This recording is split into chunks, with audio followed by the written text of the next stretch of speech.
our police officers, our sheriff's deputies, all those that serve in the armed forces. May your loving arms help them and secure them and keep them safe. Dear Lord, it is in your name we pray. Amen. Amen. Amen. Attention, salute, pledge. I pledge allegiance to the flag of the United States of America and to the republic for which it stands, one nation, under God, indivisible, with liberty and justice for all. Thank you, Mr. Pugh.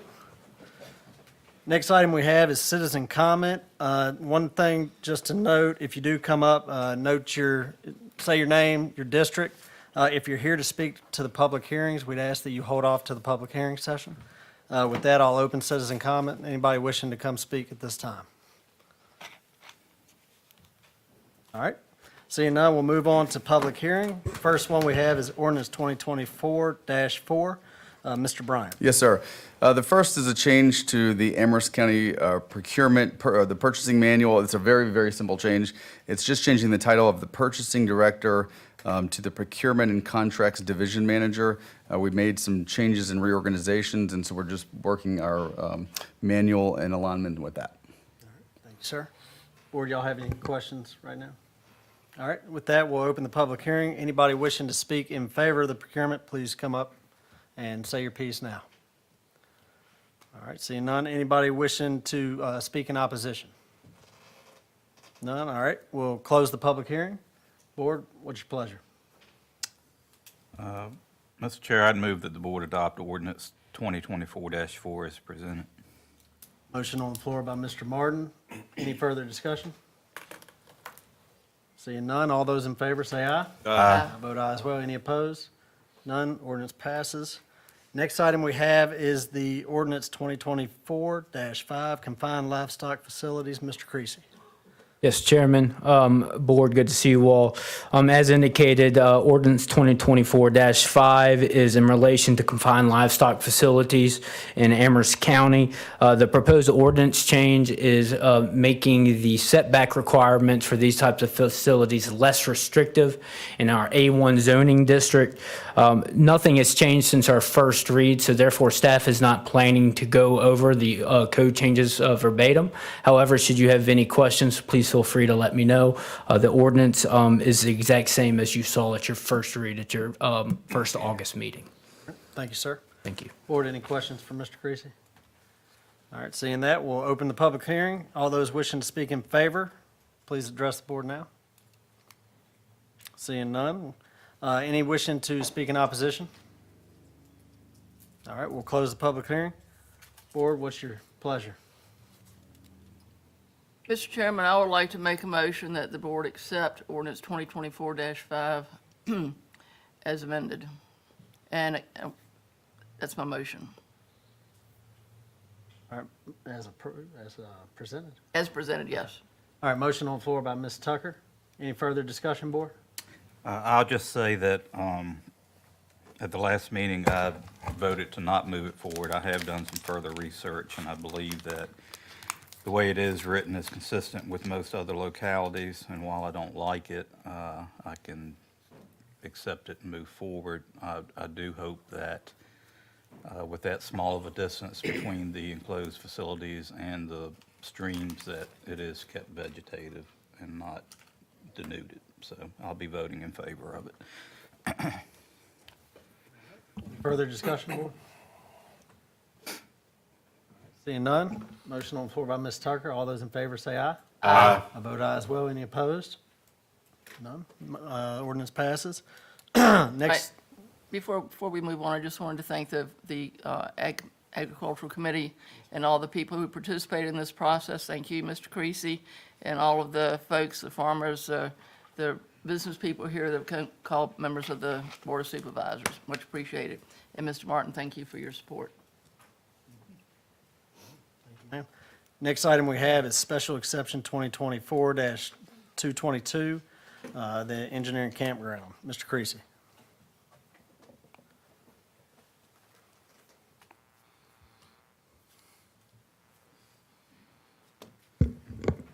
Chairman, as you indicated, special exception request 2024-222 is brought to you by Shimp Engineering PC for a special exception in the A1 Agricultural Residential District. The purpose of this special exception is to allow a campground.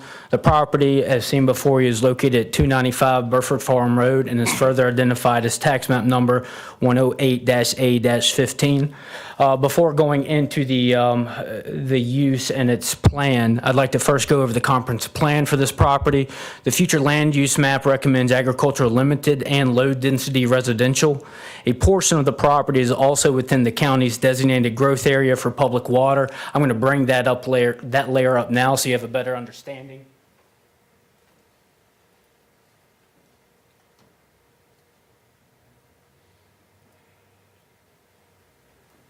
So as you can see before you, the green is agricultural limited, the yellow is low density, and that purple line right there is the county's designated growth boundary for public water. So a portion of it is within it, and I would say a majority, roughly 80% to 90%, is outside of that designated growth boundary. The general intent of the agricultural district or limited agriculture is to encourage farming and maintain rural qualities in areas so designated in the county. The yellow, as indicated, is low density, includes areas where larger lot residential development is encouraged as transition between the county's agricultural and medium density residential areas. I'd now like to flip this map over to the existing zoning for the parcel. I'm going to scroll out so you can see everything around it is zoned A1 until you start getting closer to 29 where you have your residential properties. The A1 district, with its current zoning, is designed to accommodate farming, forestry, and limited residential uses. While it's recognized certain rural areas may logically be expected to develop residentially, it is the intent, however, to discourage random scattering of residential, commercial, or industrial uses in the district. That's the intent statement for the A1 zoning designation. Section 702.03.29 designates campgrounds as a special exception in the A1 district. And through the campground ordinance, campgrounds shall only be used for travel trailers, pickup coaches, motorhomes, camping trailers, other vehicle accommodations, tents, cabins, and other structures suitable for temporary habitation. The county code does not define what a cabin or other structure suitable for temporary habitation, what that entails. The surrounding area, as you can see, everything is zoned to A1. I'm now going to take that layer off so you got a better understanding of what types of uses are around the property.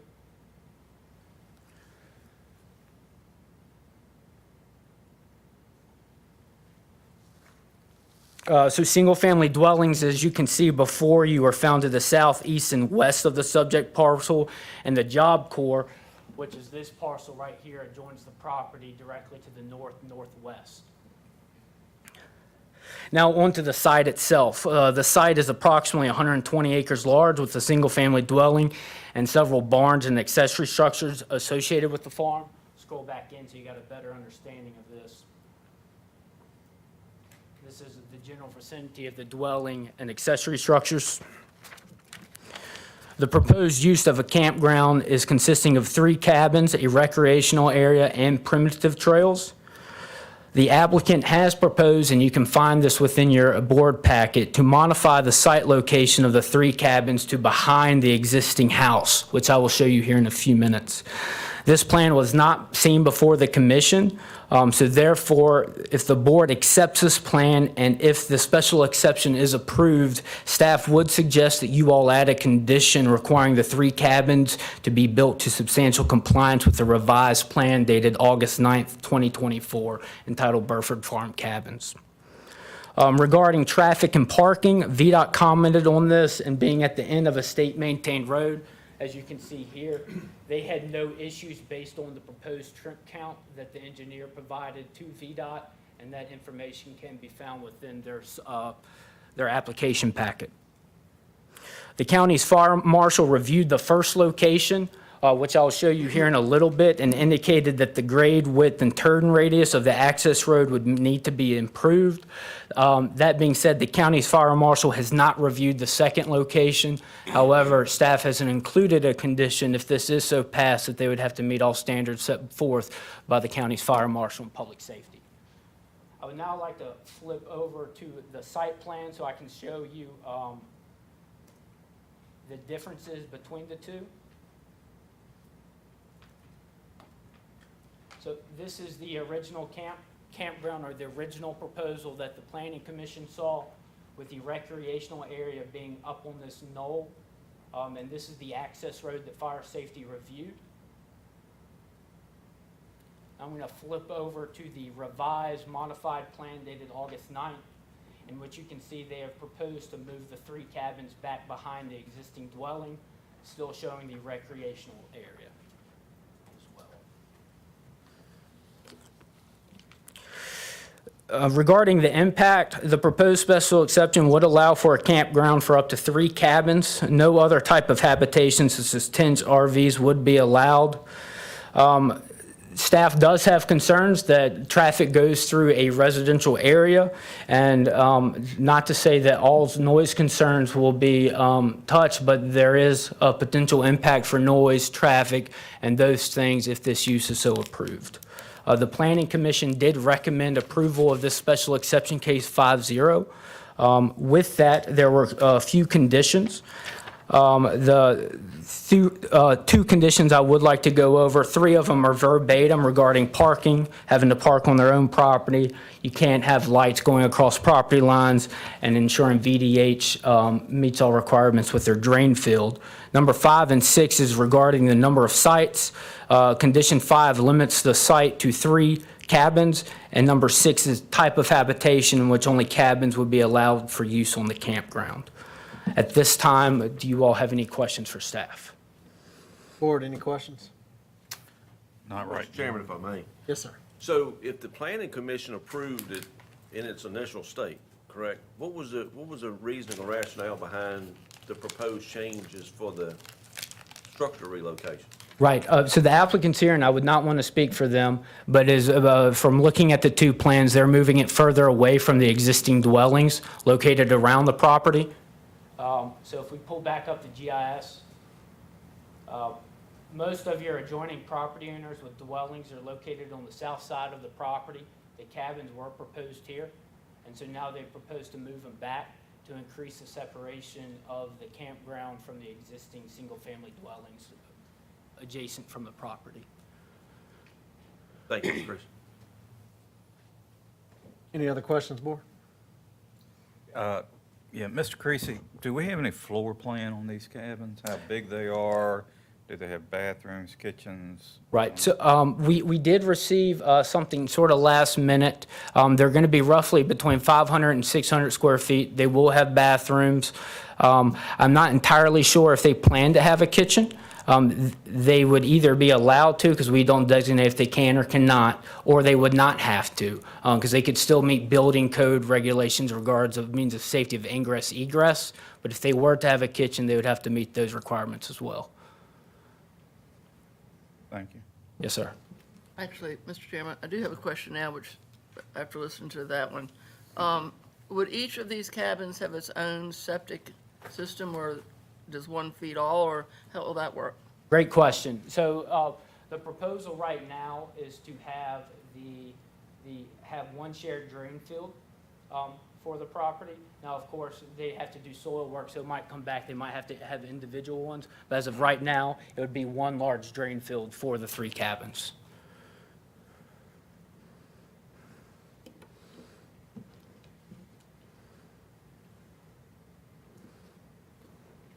Questions? All right, thank you, Mr. Creasy. Before we open the public hearing, I know this is a hot topic, so I just ask anybody wishing to speak in favor or opposition, maintain a respectful attitude and manner when they do so. Make sure you state your name, your district. We'll give you 3 minutes, and we'll have a timer set up so you can have that. Before I start, I'll ask real quick, anybody on this list wishing to speak in favor? All right, we'll start with you, so if you come on up and, Mr. Chair, yes, sir. do you want to give the petitioner a chance to present their petition? Yeah, we can do that. So we'll ask the petitioner to come up and present anything he'd like to, if he wants to speak. Thank you, Mr. Mark. Good evening. My name is Michael LaChance, and I'm a citizen of Nelson County. I was contacted by Marco Stilley to give him advice about putting in orchard and other fruit trees and bushes on the property. In addition, I might add that I'm the retired extension agent from Nelson County and have been involved with other projects such as this that are probably misnamed as campgrounds. Probably a better word for it would be a farm stay. And in speaking with Mr. Stilley, I was very impressed with his sincerity to not impose upon the county.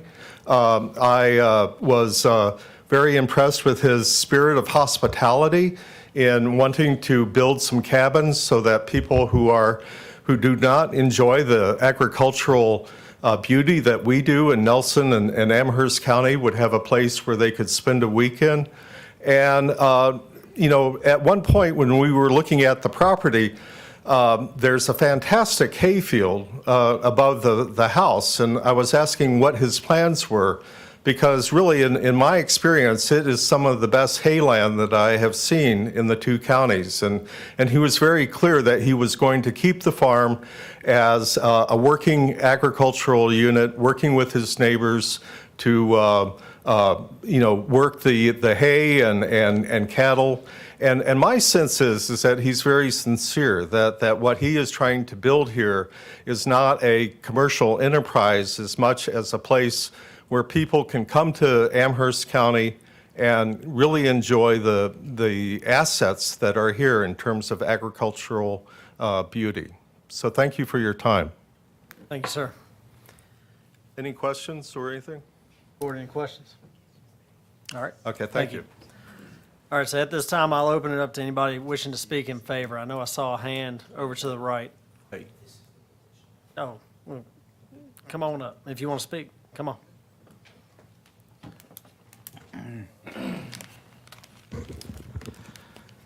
Good evening, everyone. I'm Justin Shimp. I'm president of Shimp Engineering. I'm glad to be here in Amherst tonight. A quick introduction why this is being pulled up. I actually started my life on Washington Street, 3 doors down from here, and I've been around Amherst most of my life. I live in Nelson now, not Amherst, but get through here often. My family's still around. I have since started an engineering business. We do land surveying. I'm based out of Charlottesville. I work everywhere from Richmond to Harrisonburg, down to South Boston now and then, up to Greene County and beyond. We have many projects. I'm representing a project tomorrow in Greene County. It's 437 units. And it may have gotten less attention than these 3 cabins have, quite honestly. The scale of this project, I'll just start by saying, is not large. I want to talk about a little of the details of it here, and then I'll have turn it over to Josh Batman to talk about some of the architectural elements that came up. So our plan, we have moved the site. Everyone's seen that presentation. Let's go to the next slide there, Josh. So the site plan shows the cabins behind the house, and those were relocated primarily because even though the Planning Commission recommended approval, it was there, we want to be good neighbors here still, and folks are still concerned about the proximity of the cabins to the other houses in the neighborhood. So we moved them now, and if we go down to the next slide, Josh. I'm sorry, skip that one. We'll go back to that. Keep going. So one graphic here, we moved the cabins. The red is where they were previously, about 500 feet or so away into the middle of the property behind the house. And one last slide there, Josh. This map shows the proximity to the nearest house, and the nearest, I think, is about a quarter mile to the nearest structure not on the property. So we've taken some measures to get these, even though this use is very minimal, get it as far away as possible from those around because they're concerned about being affected. This is as I said, we worked on many projects. This is equivalent, it's 3 one-bedroom cabins that are occupied maybe a third of the time. So if you do that math, it's really 1 full-time, 1-bedroom house. That's effectively what we're building. That's the number of people that are there. And that's on 120 acres of land. So while I know people hear things about campgrounds and they feel concerned about what could be, understand that what this really is you building a guest house, a one-bedroom house in your backyard that maybe your aging relative lives in or a child. That's the scale of what we're talking about here, 120 acres. So while campgrounds may seem scary, the context of this is 1,500 total square feet of buildings, 3 bedrooms occupied about a third of the year each. So with that, I'll turn it over to Josh Batman. He can speak to some of the specifics of the architectural design. But I just leave the board with, I work on many, many projects, and this perhaps is the smallest one I've stood before a body to represent, thinking one-bedroom house on 120 acres. So thank you, and I'll turn it over to Josh. Good evening. Thank you all. So the inspiration for the cabins are these little barns, and my parents actually owned the farm before, and I built these barns. And so the larger one here, that's about the size of the cabin, and it'll have a little deck on the front, and we've got them now nestled up on the ridge that's behind the house, and as Justin pointed out, they're almost a quarter mile from anyone. When my parents lived there, they had three teenagers, and they had a ton of friends that would come down there. And I'm almost positive there'll be less traffic generated by these 3 cabins than my 3 younger siblings. You guys had asked about the plan, but it probably will have a kitchen, it'll have 1 bedroom, and that's it. And it's gonna be a very small, little 500, 600 square foot cabin that's in a rustic character like that. It'll look like a barn up on the hill. So with that, Marco, do you want to speak a little bit about your vision? Or okay, yeah.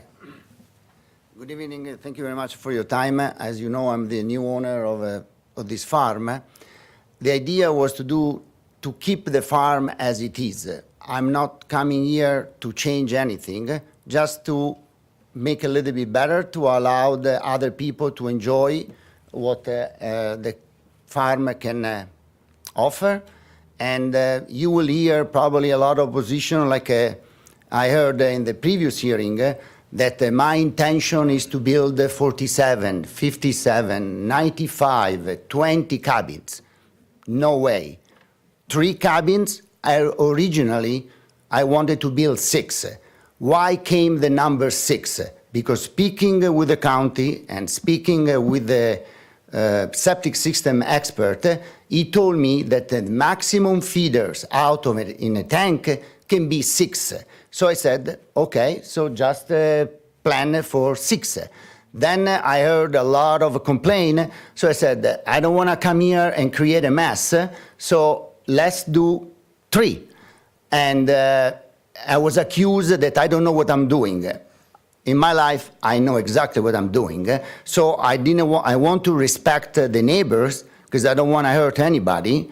So I said, from 6, let's go to 3. Last hearing was a problem with trespassing, problem with being too close to the other neighbors, so these 3 cabins.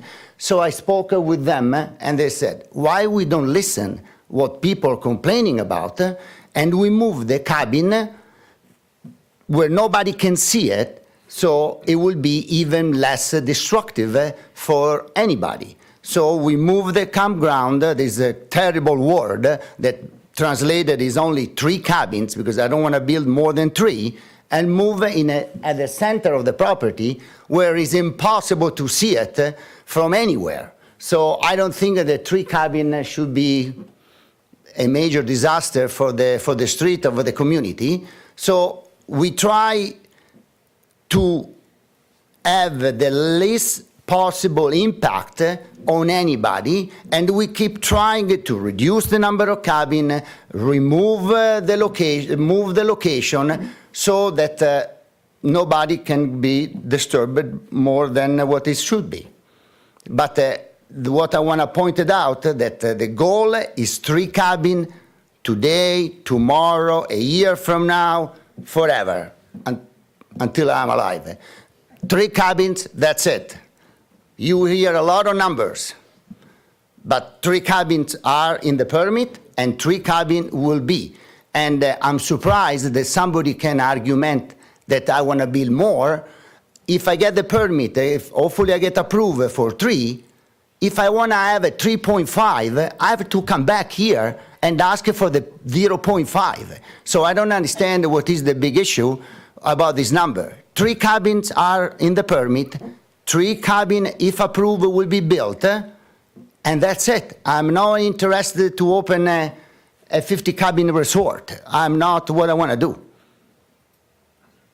Thank you very much. Thank you. All right, board, any questions? All right, I'll open it up to anybody wishing to speak in favor, starting with anyone on the list here. So I know I saw a hand over to the right. You speaking in favor? Yes. All right, come on up.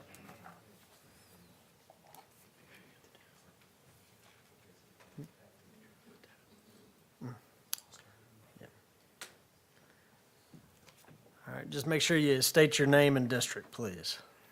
I'm Reynolds Butler, District 3. I live off of Father Judge Road, and the other day I received a rather worrisome notice in my mailbox about a campground. So I began immediately catastrophizing about RVs being pulled around and traffic and who knows what, not knowing what was actually being planned. And now that I've heard the truth, I am in favor of this proposal. The owner of the property clearly wants to share the beauty, and I think that's a good thing. And he's done everything apparently possible to comply with all of the concerns of the board.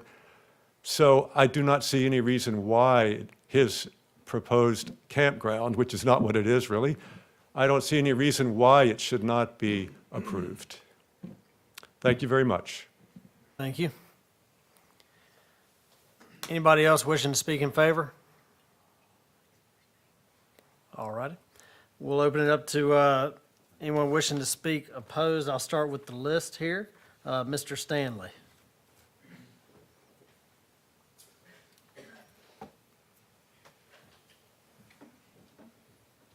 My name is Jones Stanley. I live on 843 Father Judge Road, Monroe, Virginia. I'm in District 3, and thanks for acknowledging me to come and speak. Mr. Chairman, members of the board, ladies and gentlemen, good evening. Once again, the residents of Burford Farm Road, High Peak Road, and Father Judge Road come before you to express our concerns about approving Special Exemption Number 2024-222. Excuse me. After discussing this matter at several meetings over a period of 6 months, we feel more committed and resolute to urge you to disapprove this request. At the July 18, 2024 Planning Commission meeting, approximately 60 residents of the above-mentioned communities gathered to respectfully express adamantly and unanimously their reasons to deny this request. Tonight, August the 20th, represents the fourth time these same citizens representing their communities have come together to voice their objections to this special exemption. The majority of families living in these communities have children who will or have had the property passed down to them, excuse me, from generation to generation. Unlike those from large metropolitan areas who do not reside here, we have a vested interest in our community and our beloved county. It's our home. It is not a business venture. We come together again tonight to respectfully request that you stand with the people you were elected to serve and keep our beautiful county as serene, safe, and secure as possible. It is our firm belief that it would be inappropriate and premature to approve this exemption. The applicant hasn't clarified establishing residency here, presented various modifications to the project at every meeting, and you saw once again, and it is totally inconsistent with the ideas and answers to our concern. Failing to deny this exemption will forever change the serenity, quietness, and property values of our community, the very reason we chose this area to call home. In typical rural Amherst County style, we will continue this fight to preserve the quality of the life we so appreciate, enjoy, and hold so dear that comes with living in a rural farming community.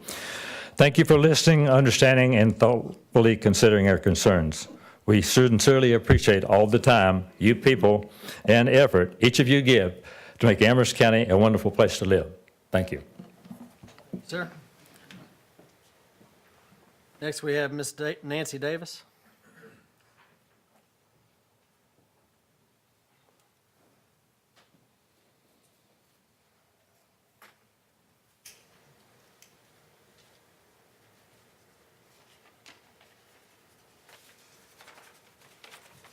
Good evening.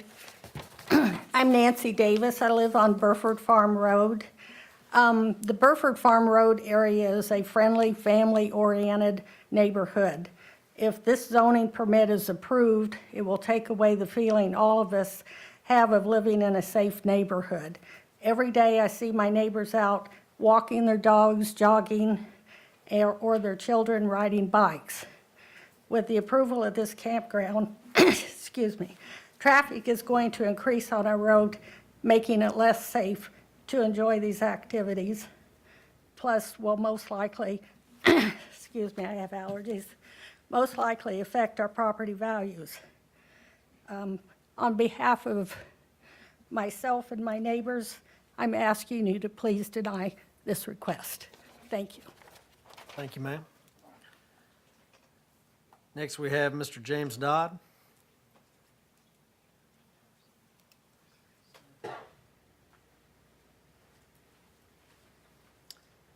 Well, my name's James Dodd, live on 123 Peacedale Place, which is about 200 yards away from the entrance of this property we're discussing. First, I'd like to start by saying I'm very pro-business, so I have absolutely no problem with someone, having a business close by. It's also a hard surface road, and that's what hard surface roads are built for, is for traffic. I don't have a problem with that. One of the main problems I have is that this is an outsider coming in and wants to take farmland away from what is designated as farmland for a reason. You can build cabins anywhere, and I don't doubt that these cabins they plan to build are excellent. They're going to probably be very nice structures. But 3 cabins probably is just the beginning. He's absolutely right. He knows exactly what he's doing.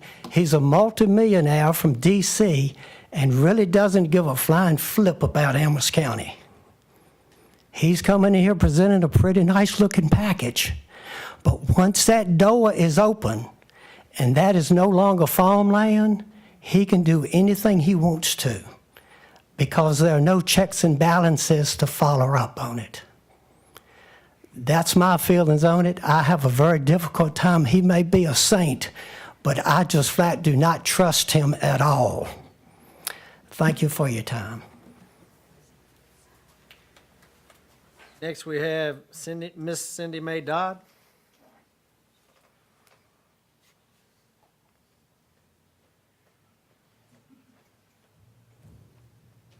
Hi, thank you for letting me speak. My name is Cindy Mae Dodd, and I grew up on the farm adjacent to this farm that they want to build the cabins on. I was there before Batman ever owned it, and it was Lane Farm. My daddy wanted our farm to be a 100-year farm. So when he passed, he left it to all of us. It is still a family farm, and we will keep it that way. As my brother just said, you can't bring back more farms.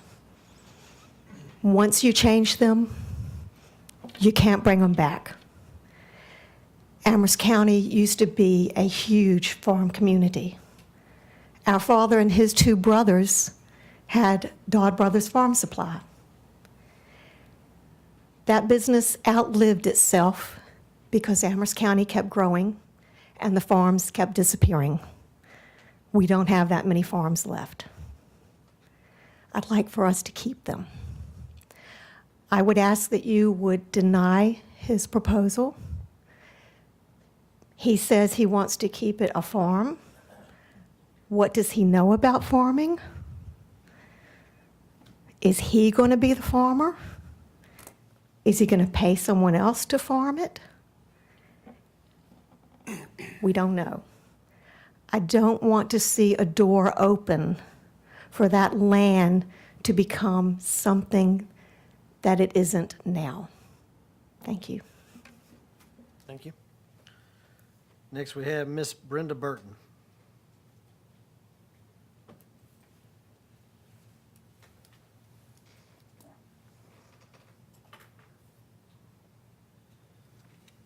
Good evening.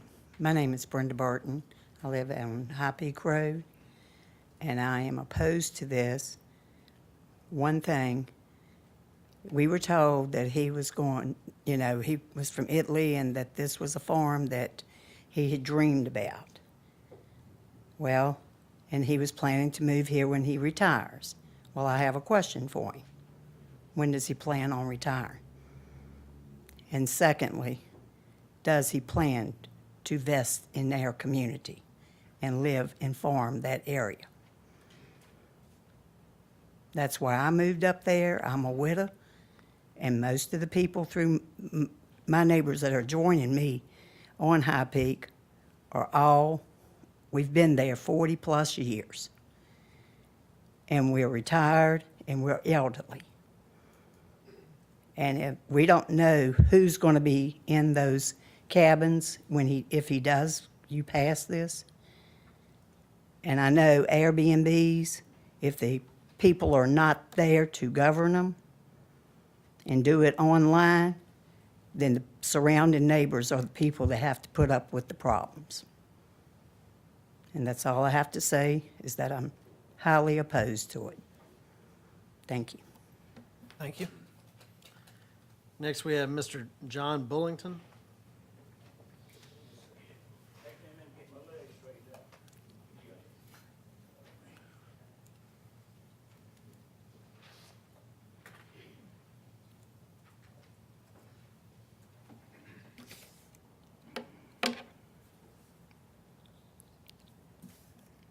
Got my wrong glasses. I appreciate y'all having me. My name is John Bullington. I live on Father Judge Road, District 3. I'd like to address concerns regarding rezoning requests for special exemption of the Cardinal Point Farm from A1 to allow a campground on the property.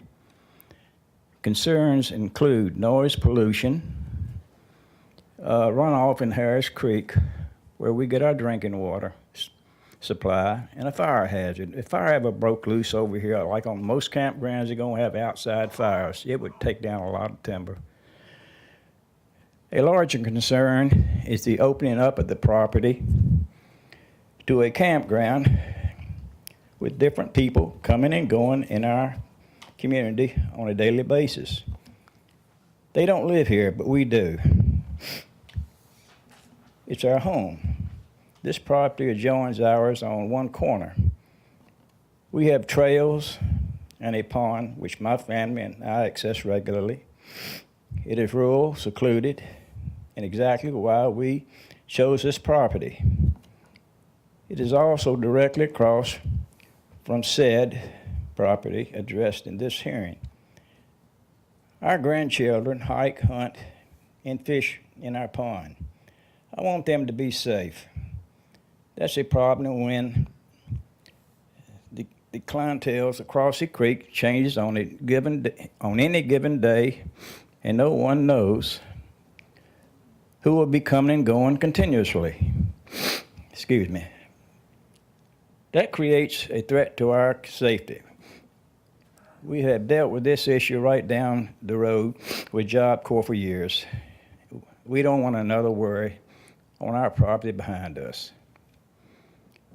Mainstream media recently estimated 20+ million illegals in this country. That's likely underestimated by now, and it's no secret the larger cities are overrun and cannot sustain this. Therefore, there is an effort to find accommodations in rural areas. Is it possible that, quote, a campground, unquote, could invite this to our county? Developers come into rural places and develop the land under the intent of making it their homes. However, oftentimes it turns out differently. Can you provide an answer to the questions? Has Mr. Marco Stilley or Shrimp Engineering been involved in this type of request project elsewhere? I and my family have been law-abiding citizens in this county all our lives, paid our taxes, maintained my business here until I retired, and they have caused no problems to the county. Mr. Bullington, Yes, your time's up. can I have one more, just one line? Wrap it up, I'm about to please. finish. Thank you. I'm sorry. I forgot where we were at. We purchased our property on Father Judge Road because of its rural location and our desire for a rural lifestyle. I request that you, our Board of Supervisors, hear the citizens' oppositions of the special exemption and deny this request. And I thank y'all for the time y'all have given me. Thank you, sir. Next, I have Mr. Don Morris.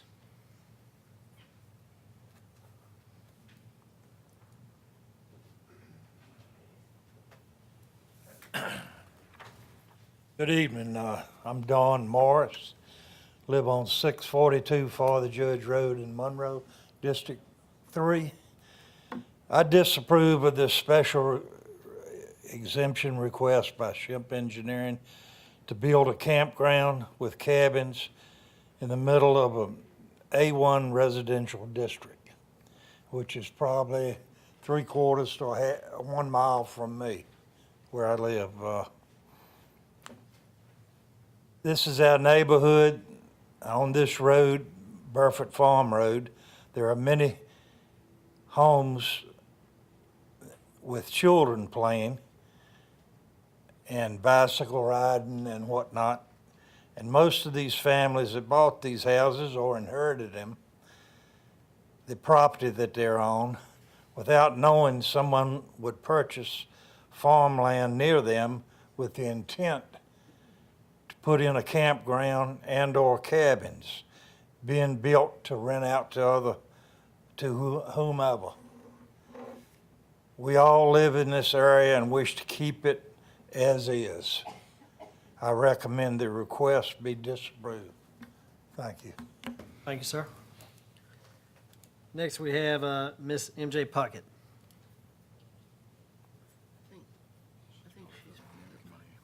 All right. Next, we have Miss Janelle Stennett.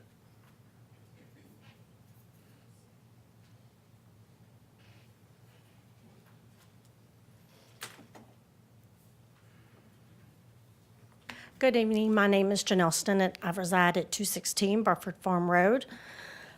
You have received a letter from me previously by email. I will not waste your time or these individuals' time for about the fourth meeting to let you know that I oppose this exemption request. I will assume that you have read that letter, and Mrs. Tucker, Mr. Adams, thank you for your receipt email letting me know that you received it. I am opposed for safety reasons, as stated in that email. That's my primary concern because of the residents and the small children that live there. At the last meeting, Mr. Stilley used the statement, this is going to be a private campground, private rentals. If you were to rent this cabin, it would be a private rental. And then you would have the option of using his multi-purpose barn for said venue. So, example, I want to rent out Cedar Oaks in Bedford County. I can do that as a private rental and I can have a wedding. Mr. Batman told me verbatim that they plan to host weddings. Now, I don't know about you, but if you've been to a wedding lately, 50 people, potential 50 cars, not including just the cabins that are there for rental. So my concern is for the safety of the residents because of increased traffic, but also noise and pollution. And I will say, Mr. Steele, thank you for relocating those 3 cabins to the top of the knoll. So the original request being at that corner part of the property, they were in the woods, so it would be, the view would be obscured a little bit, but now on the top of that knoll, and trust me when I say I was in the field adjoining that property just yesterday, we'll be able to see those cabins really well. And the noise, you're smart people, those sound waves are gonna just flow right on into our property. Thank you for your time. Next, we've got Linda Bullington.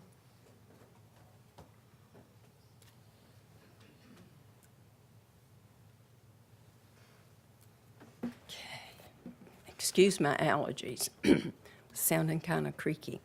My name is Linda Bullington. I live at 787 Father Judge Road, and I am in District 3. The property in question backs up partially to our land across the creek. As Admiral Stanley stated, plans seem to fluctuate whenever these meetings and hearings take place. They did again tonight. The applicant is a businessman in real estate, a resident of Washington, D.C. He speaks of his lifelong wish to have a farm, however, has not provided a definitive commitment to reside here. His intentions seem to be focused more on transforming a farm into a recreational camping facility designed for temporary occupancy. Transients coming and going in the middle of an established neighborhood. Along with it comes noise pollution, trash, fire hazard, pollution of the creek that supplies some of our water. We camped for years and have stayed in Airbnbs and all sorts of recreational facilities. Some of these people are good family-oriented people. Some are undesirables with baggage for others to contend with. And our law enforcement would have to contend with that also. And what is the drawing card for this campground? There are no rivers, lakes, trails, horseback riding facilities, not on a major highway or interstate for those passing through, or established tourist attractions such as Natural Bridge, Blue Ridge Parkway, and so forth. There are at least 10 campgrounds already here. I don't know how to pronounce Aronico, but Shady Mountain Campground, Isaac Walton Park, Blue Ridge Campground, Otter Creek, Monacan Park, Jellystone, Crabtree Falls, Lake Nelson, Montebello, and James River State Park. In summary, I would like to say, as Admiral Stanley's letter stated, this would have a negative impact and forever change the face of our community. The people you see here, for the most part, have a vested interest in our community and our county as a whole. This isn't a business venture for us. It is our home. And we have a real problem dealing with this if this is approved. We don't want this. I can't speak for any of you all, but consider it being in your neighborhood. Look at it from our perspective. We chose to live in the peace and quiet this community offers and ask that you stand with us and prevent the approval of this special zoning request. Thank you for your time and thoughtful consideration. I appreciate your time. My father sat there for many years, and I understand the situation you all are in. Thank you. Next, we have H.B. Stinnett.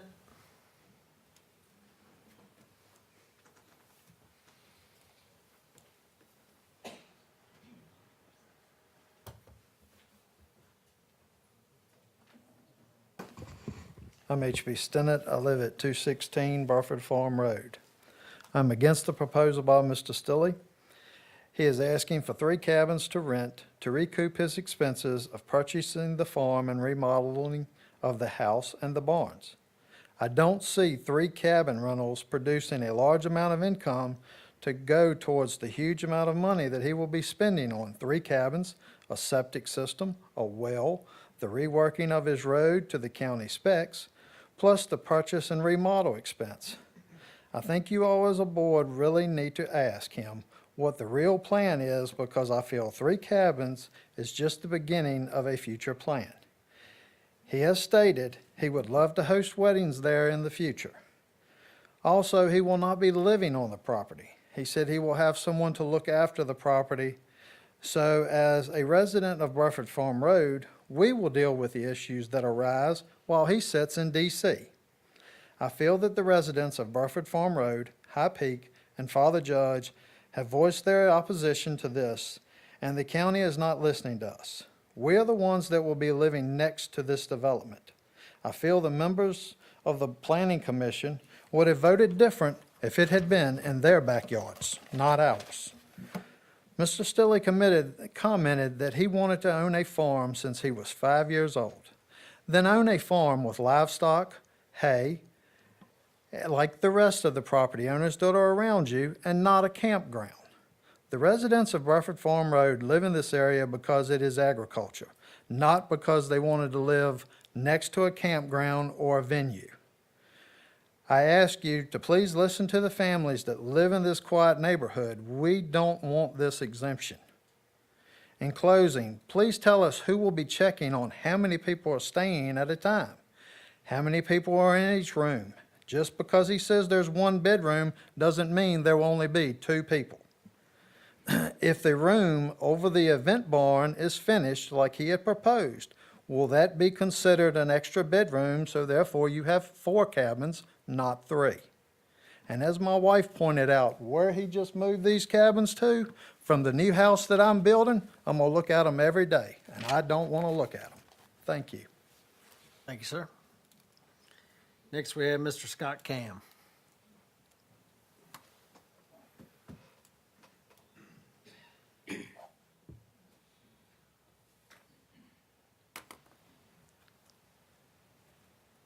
Board members, I'm Scott L. Cam. I live at 1562 High Peak Road. You know, in today's world, you can't get 10 people to agree on anything, period. Now, how is it we managed to fill this room full of people here and they're adamantly against this proposal? Adamantly against it. So now's an opportunity for you all to take an advantage of this and deny this a special exemption right now. Let's look at it this way. How would you like it if it was in your backyard? And you've heard their concerns, so I don't have to go on and on and on for 3 minutes complaining about traffic or whatever it is. You know what their concerns are. So the bottom line is this. You deny this daggone thing and let these people continue the lives they've enjoyed for the last 100 years. And that's what I'd ask you to do, is deny this special exemption. Thanks for your time. Thank you, sir. Next, we've got Mr. Robert Burnley.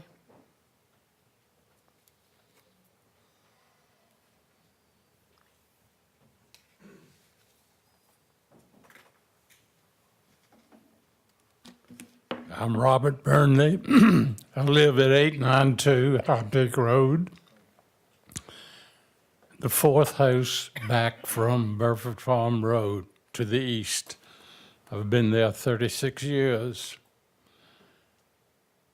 I personally don't want to see and certainly don't need anything in our area that's going to bring transient people.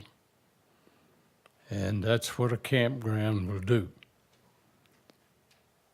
I believe that most of our people think the same way. We don't need transients in our area. So I simply would urge the board to disapprove Special Exemption 2024-222. Thank you.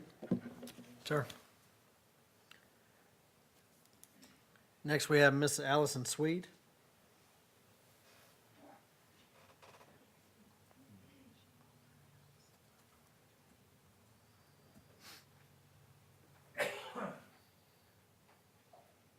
Hi, I'm Allison Swede. I live at 152 Burford Farm Road, so this is being proposed to be right at the end of the road I live off of. I don't know what district that is, so I apologize, but I just moved to this house maybe like 2 or 3 months ago. I bought it, and to be honest, if I had known about this proposal beforehand, I probably wouldn't have moved to this specific location, because I was looking specifically for a quiet place that I knew I could start like growing more and like creating, almost like my own farm with ducks and chickens. And I didn't want to have this fear of traffic or, as numerous people have said, people passing through, people that we don't know, people that you can't guarantee how they'll behave or how they'll act or what they will bring with them. Because like, who's going to be monitoring what they bring in? How, there might be alcohol at the venue, and then we have drunk people wandering around the street, and it's like, to me, that's a valid and concern because I'm less than a mile away from this, and you don't know all the outcomes that could happen, but making such a drastic change near homes where families are, a portion of those outcomes could and probably will be negative, and clearly people have already stated numerous times just the overall concerns that we have about this coming to the area. And I think the main one being safety. Everyone deserves to feel safe at their home. And like I said, I just moved in and I'm looking to start a farm on the road. Not a big one, but still, just wanted to show that my support to deny this request because of I'd say, the fear that it's bringing to the community and just the extreme uncertainty. That's a risk that I think we shouldn't be willing to take. Thank you. Next, we have Reese Preston.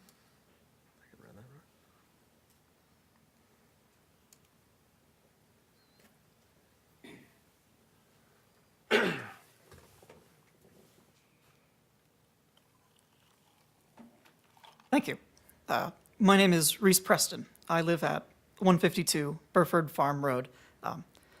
Allison Swede and I just moved here this spring from New England, where we respect and appreciate our wilderness and forests as much as you all and we would like to respect and appreciate our farmland here in Amherst County. I grew up in a lake town in southern Maine. I've had cabins built around me before, and it doesn't stop with 3. These people with Shimp Engineering, the owner, can have the best of intentions, but the people who come to appreciate the land that we have here don't always respect it. Not in the same way that we who wish to build a home, make a life here, will.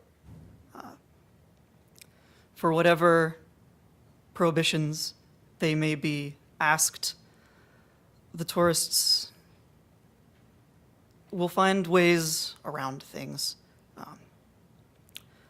In my town, the roads are more dangerous after the summer people arrive than in the worst snowstorms.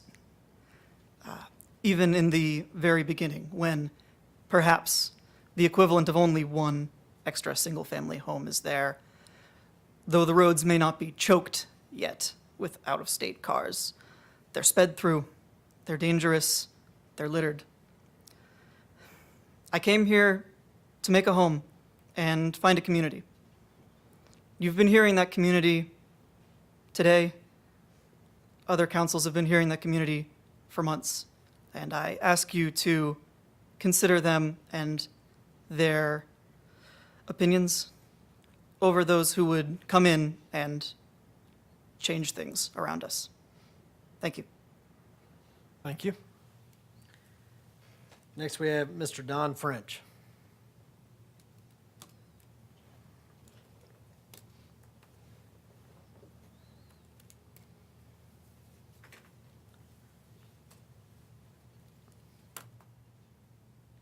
Good evening. I'm Don French. I live in an adjoining property to this.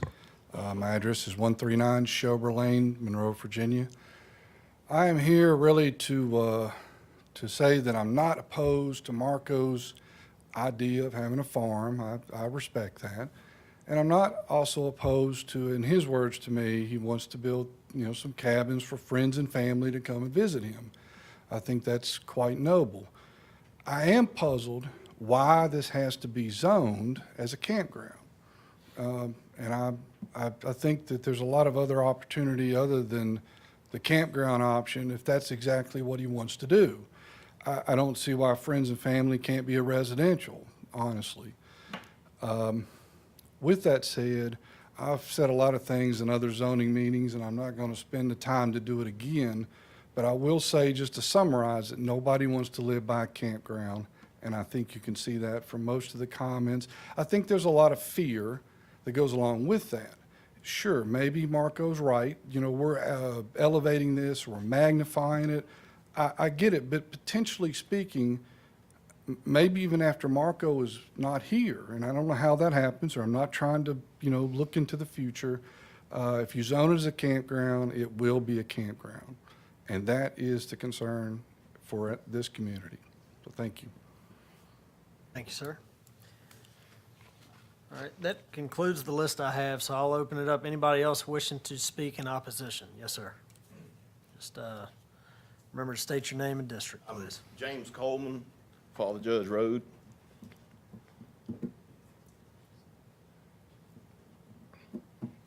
All right, what my questions are, and I'm just sort of getting in on this, learning about it, because I really wasn't aware of all this was going on, other than some chat. I thought it was already a deal through zoning. But, you know, what you people need to ask yourselves is what's going to happen when this is voted on. Who's going to watch this? And where are they going to be? Are they going to be on site? Are they going to be in D.C. renting these units out from really nobody at hand? So there, these good people that touch this property is going to be up to them. So, you know, with that being said, I'm all for growth and freedom of people doing what they want to do. But at the end of the day, somebody's got to own this at the end.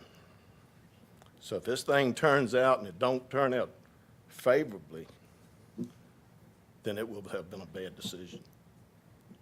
And I oppose this for what I see. I don't see this to be a big investment venture. And if you want a farm, you buy a farm. And if you really have millions of dollars, you buy a big farm. And you get further away if you want a campground. How many times you have been to a campground, nobody's home? Are they going to have somebody there that's going to monitor this? Are they going to check them in, check them out? Are they just going to show up? You know, based on a phone call, just like so many Airbnbs are. But this is a little different situation. So that's all I've got to say. Sir? Anybody else? Yes, sir. I wasn't prepared to speak on this. My name is Stephen Coleman. I live on Father Judge Road. I've lived there all my life, over 30 years. I don't agree with it at all. It's farmland. I've been back there hunting 1,000 times on our property, and I can remember hearing a gravel road, and you can hear the gravel from the tires. Now it's more traffic than ever. You pile people in there, and 3 cabins is a start. It's a start. It's an open to a book. He can write whatever he wants from there. So I oppose of it. I hope that y'all think hard and clear on it, as well as the citizens that have to live around this and be a burden on everybody adjacent to this farmland that's there now. Because if it is a campground, you got people coming in and out. You don't know who. You don't know if the guy's, just as Mr. Coleman was talking about, you don't know if they've got a guard. Is he staying there? How is he 24 hours? You don't know. So I've got small children. We live right up the road from it. You just don't know in today's time. You're bringing an outsider from God knows where. I oppose of it, and I hope y'all think long and hard on it as well. Thank you. Thank you. Anybody else wishing to speak in opposition? Yes, sir. We got the fella in the back, and then we'll get you next, sir. It's because it was 2 pages of people who wanted to talk. The second one, you must not have got. I was going to say, I didn't get the second one. Yeah, sorry. How are we doing? My name is Joshua Schober. I live at 167 Burford Farm Road. My family has 2 properties that butt up to this. These 2 right here. This is my third time speaking against this topic. Everybody was kind of disappointed on the recommendation the zoning board had because every explanation they gave was based on, it seemed like personal opinion, such as, I think he'd be a good neighbor if you just gave him a chance. Or, you know, he could do worse and just develop it. I can't seem to wrap my head around how 60-plus people who have lived in our community for generations can be overlooked for the potential growth of the county for 3 cabins. I'd actually venture to say that in the time since just my family has been there and moved to Burford Farm, the growth of my 4 children will far exceed any profits that 3 cabins will ever contribute to the county with 18 years of raising them in this community. That's if we decide to stay 18 years. From my understanding, both boards are supposed to vote based on the comprehensive plan as well as community feedback. You've heard everybody with the feedback. I hope you take that into account. And then I sat down and read the 200 and some pages, almost fell asleep with the comprehensive plan. And 3 main things I found out of that. And I quote one of them. When non-agricultural land uses extend into agricultural areas, farms often become the subject of nuisance suits. As a result, farmers are sometimes forced to cease operations. Many others are discouraged from making investments in farm improvements. That's straight from the comprehensive plan. The general intent of the agricultural district is to encourage farming and maintain rural qualities in areas so designated in the county. It's also in the plan. It also states the management objectives of the plan are intended to accomplish a coordinated, adjusted, and harmonious development of the community in accordance with the values and aspirations of Amherst County citizens. It's everybody in this room. I hope Amherst fully realizes that by spot zoning like this against the majority of community's wishes has greater impact than it realizes on families and their decisions towards the county, such as where they choose to live, shop, and do business. I please ask you to look towards your titles, which are representatives, and represent the 99% of the families who actually live in that community and have been established for generations, and vote against this exemption. Thank you. Thank you, sir. All right, I'll grab the gentleman. Yes, sir. Come on up.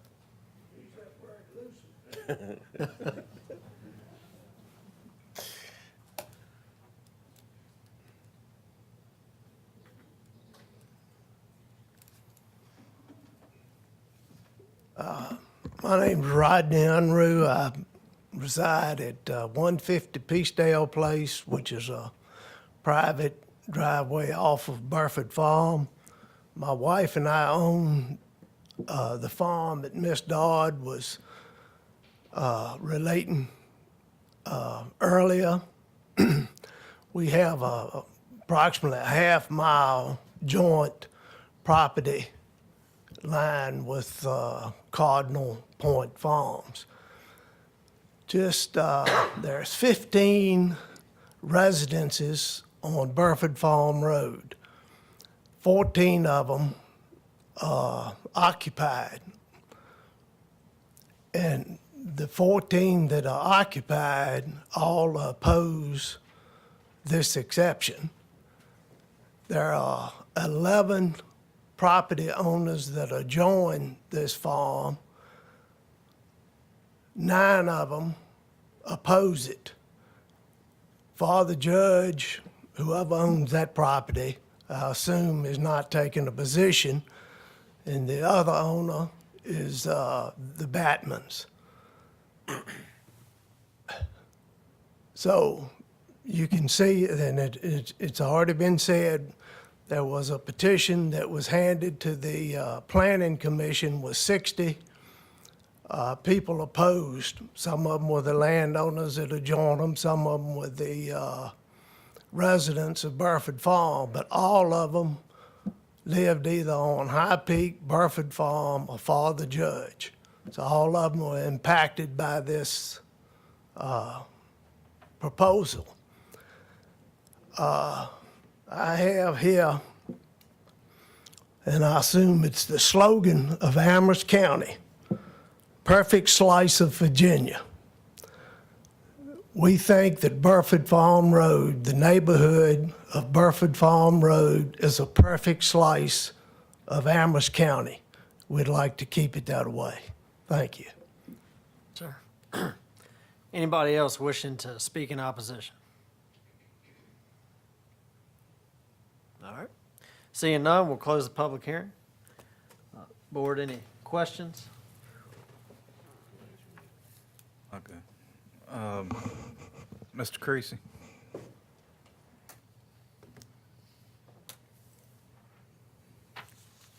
Sir. In our packet, there was a document called Docs from J. Schober Yes, sir. that's showing a barn event center with commercial kitchen, and what is the relevance of that to this? Mr. Schober, from my understanding, brought this to the board hearing when you all sent it back to the commission and handed that information to Mr. Bryant. Mr. Bryant gave that to me to ensure it was uploaded into the packet. I probably didn't describe it well, but from my understanding, it's documentation that I believe the property owner sent out to adjoining property owners, but staff never received that information, and we included it in the packet for you all. So it's not part of this? Correct. Yes, sir.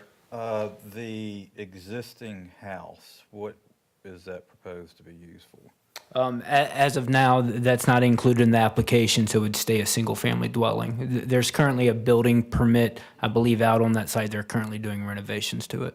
Okay. And the property is zoned A1? A1, yes, sir. So, I'm just going to make my comments now, if that's okay. So, to me, I've been working with zoning ordinances for over 30 years, okay? And I think that originally the request was for 6, all right? And then it dropped to 3, and I'm just assuming staff got a little creative and said we can call it a campground. Tell me, to me, this is really short-term rentals. Correct. Right? Yeah, I mean, yes, It's on the face. tiny houses with bathroom, kitchen, tiny house. So it's really going to be short-term rentals for Airbnbs like we hear periodically. So if this was to be a short-term rental with this zoned this way, how many could they have?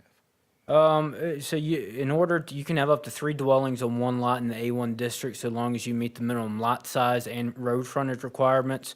That for the A1 district is at least 1 acre for one lot and 100 feet of frontage. They live in a cul-de-sac, so that number is actually reduced to 50 feet. So as it stands now, without looking at a plat, I don't believe they have too much road frontage being at the end of a cul-de-sac.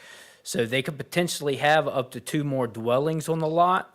But with its current road frontage, I don't want to misspeak, but I believe they could only possibly have 1 more. Than what they have now? Correct, yes, sir. And if this is approved, they would have 4, where they could potentially only have 2 to 3.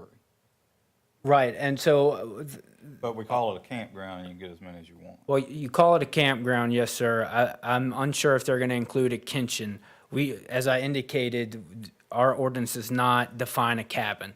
So what this does allow is that if they didn't want to have a kitchen, they wouldn't have to meet code for a single-family dwelling, and they could still be used as a campground. Now, since we don't define a cabin, staff would allow a kitchen in that place. However, they could never have someone stay there full-time as a dwelling unit because you're approving a land use for a campground. So based off of our current ordinance, we have a maximum threshold for density for a campground. However, we do not have a minimum. So that is how staff got to that designation with the property owner's wants of what he was looking to do with the property. We believe it does fit in a campground. Now, it doesn't represent KOA or Isaac Walton Road. However, we have a maximum density set. They don't exceed that threshold, and we also do not define a cabin either.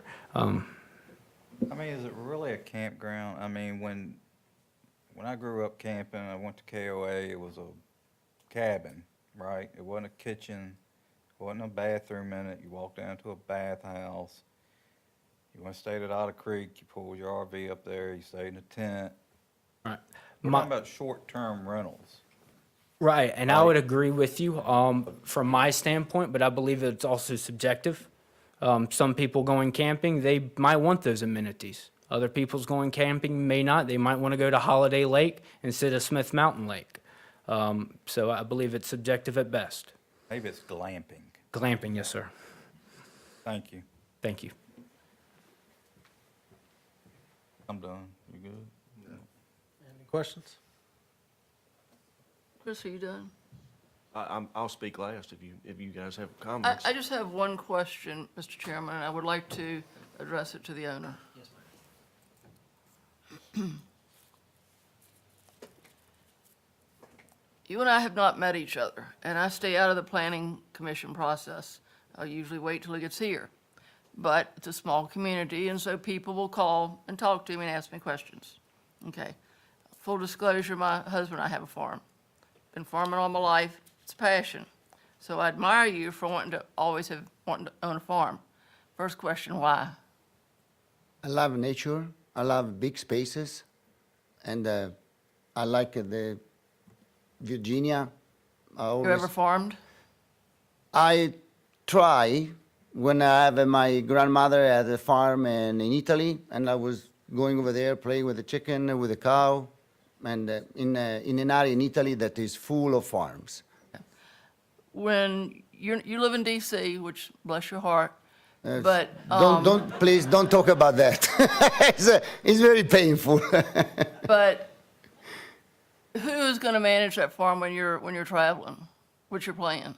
I have the contractor that is doing the remodeling of the farmhouse right now, and my goal is to have him and his wife moving at the farm to take care of it.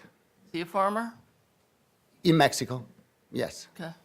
As a contractor here, like most of the time. Okay. That's my question. But I will have somebody here because I'm spending, I'm not a millionaire. I would like to be, but I'm not.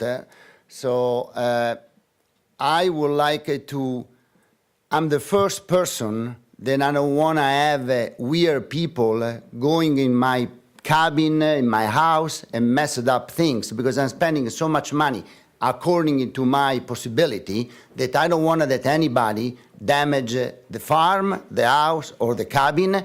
So I will have, it will be my first goal to protect my investment/retirement place. I'm a landlord in DC. I used to own 3 condos. I sold 2 to buy the farm and to remodel the farm. I'm going to sell next year. Okay, my time to talk. Yeah, All right, sorry. so I know these people around here that do farm. They farm for a living. Farming's hard. Cattle get out at 3 o'clock in the morning. So I don't want these people to be inconvenienced, some cows are out in the middle of the night and there's nobody there to get them back in. Fences are down because it was a storm, whatever. So I just want to make sure that we know what we're getting and these people's interests are protected. No more questions. Thank you. If I may, just 1 second. Since I bought the farm, there was no cow. The previous owner was renting out the field for hay. Since I bought it, I have 14 cows already. Somebody's take care of everything. I have an orchard and I have many other projects farm related. So what I'm saying is that in the short period of time that I own it, is much more farm-like than it's been in the last 25 years, that farm. And I'm not a farmer. I want to be a farmer. Thank you, sir. Board, any other comments? Questions? So I was just kind of waiting to last. So I know this thing has been very contentious, and I know for the citizens that's lived in that community, this thing has drug on longer than it should have. I would definitely say I've done my due diligence and read through this information. I've listened to many of the citizens that lived in that community, and many of you I know personally. I appreciate Mr. Silly's desire to farm that piece of property. However, with that being said, I cannot support the proposed special exception that is before us, based on numerous reasons, as have already been stated tonight, and based on our comprehensive plan. I don't like Mr. Martin said, I don't like the label that we have as a campground. Obviously, with Mr. Silly, we don't know what the future brings for his possession of this piece of property, and we're not always going to be the board members that are going to be sitting up here on this board either. And that I always look not right what's in front of us, but what's down the road, right? So with that said, I'm not going to drag us out any longer. I'm gonna make a motion to deny the special exception, which is 2024-222. That's my motion. All right. Motion on the floor by Mr. Adams to deny this special exemption. Any further comments, board? Any questions?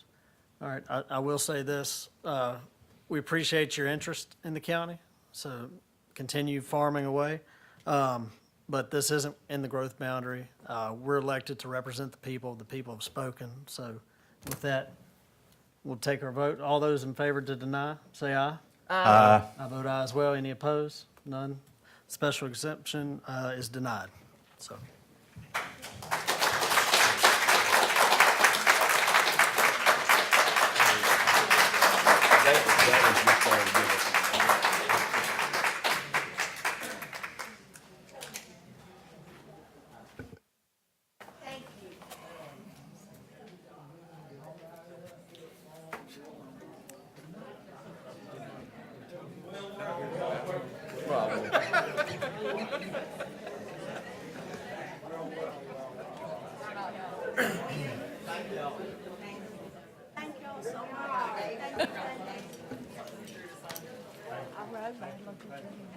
You like it?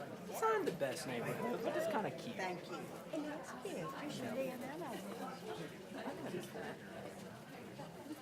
I had to go to the neighborhood I could afford. Chris, I'll get to you.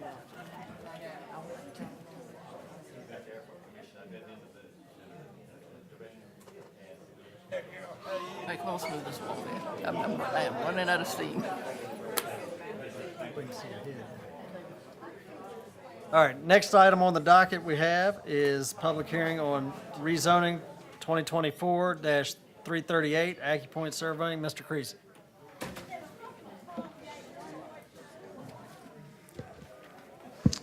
All right, Chairman, Board, I'm going to give it 1 second. Okay. Request 2024-388 is by AccuPoint Surveying and Design for a rezoning of approximately 4.3 acres from the R2 General Residential District to the B2 General Commercial District. The property is located at 4416 South Amherst and is further identified as tax map number 155-A-100. This request also includes an amendment to the future land use map of the Amherst County Comprehensive Plan from medium-density residential to commercial in the area shown on the zoning map. A little bit for a comprehensive plan before we get into the site and everything else. The future land use map recommends medium-density residential for this area. I'm going to bring this up now so you got a general idea of how this property is split zone before you. So the subject parcel is right here. We'll go over the surrounding area here in a second. But for the future land use map, as you can see, it's split zoned. The medium density residential, or the tan color that you can see before you, include areas where suburban patterns of residential development have occurred and are encouraged to occur in the future. This can also include higher density residential development, such as duplexes, apartments, may also be suitable. Allowable future densities in this area should be based on the availability of public services such as your public water and your public sewer. The proposed flume map or future land use map change commercial is consistent with the 07-2027 comprehensive plan, in which it does indicate commercial development has historically occurred primarily in the southern portions of the county along and near Route 29 business in Madison Heights. So that kind of brings us into the existing zoning for the property. I'm going to flip over the layers that you can see before you, and so you can see the zoning. This is Route 29. I'd like to zoom out to give you a general idea. As you can see, our commercial is typically along our business corridor, Route 29.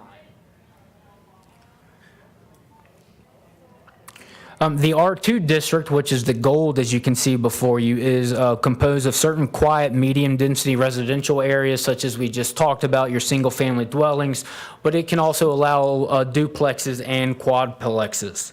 The proposed rezoning classification to B2 covers those areas intended for the conduct of any retail service or contracting business for siding or public facilities. Typically, these uses in your B2 area are for extended hours of operation and generating high volumes of traffic are permitted in this district. The intended use for the property is self-storage units. If you recall, a few months ago, you all approved an ordinance which would require self-storage units to be a special exception in our B2 district. And I informed you all that staff is currently reviewing 2 by-right site plans before that ordinance went into effect. The front half of this property is one of those plans. So staff is currently reviewing a by-right site plan for approximately 37,000 square feet of storage space. If the rezoning is approved, the owner would need to come back before you all for a special exception to expand that use, because our ordinance indicates you can expand a special exception use up to 25%, but if it exceeds that threshold, you must ask for approval. So the proposed expansion is roughly 30,000 square feet, which is over 25%. Going on to the surrounding area, as you can see, the surrounding area with zoning is pretty much consistent with the surrounding area. I'm going to take off that zoning layer map so you have a better understanding of what is actually around you and zoom out a little bit. So to get your bearings, here's Dillard Road with Motor World, or pardon me, Autova or Auto VA is here, and then you have Temple Baptist here. Across the road from the subject parcel is 84 Lumber. Despite being adjoined by commercial property, as you saw when I had that layer, to the north and south, the land uses actually for both of those properties are single-family dwellings, despite them being zoned commercial. They're existing non-conforming uses of those structures. Now, onto the site itself, the subject parcel, as indicated, is roughly 4.3 acres large, the portion being asked to be rezoned. There is an existing billboard on the site that is planned to be removed with the development. That is a 2-sided billboard as you come around the curve that you can see. There's also an existing AEP easement, as you can see towards the northwest of the property. There's an AEP station back here in which they have an easement along this property. The proposed development intends to use this easement, and there is a letter from AEP accepting the site plan for self-storage of using that easement for their entrance being approved by VDOT. Speaking of VDOT, there is some information found within your packet indicating that VDOT has reviewed the applicant's turn lane warrant analysis, and it's been indicated that no turn lane will be needed for this site, and has indicated that no turn lane or taper will be required, and that there should be no issue getting in a commercial entrance along AEP's existing easement. The county's fire marshal also reviewed this plan and had no issues concerning it. And in regards to the impact, there are 5 typical factors that the board, you all should take in approving or disapproving a rezoning. Staff is not going to go over those verbatim with you. However, it is important to note that there is no guarantee or proffer indicating the property will be developed as proposed, except staff is currently reviewing a site plan for the front half. Therefore, when making your determination, the board should make note of the by right uses for the B2 General Commercial District when looking at this rezoning. With that information, I'd like to now flip over to the site plan to give you a brief overview of that, and then if you have any questions for staff.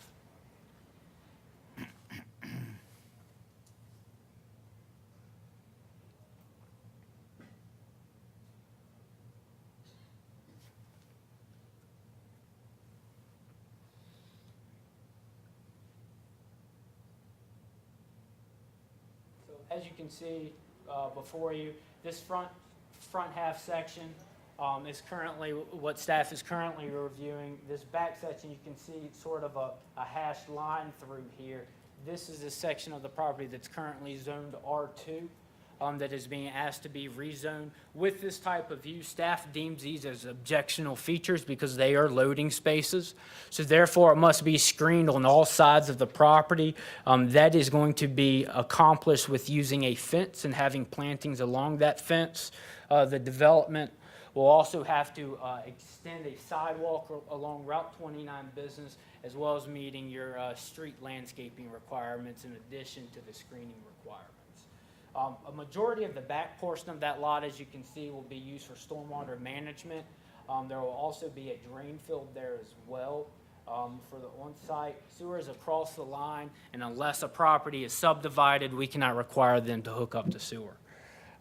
So with that, I would ask if the board has any questions for staff.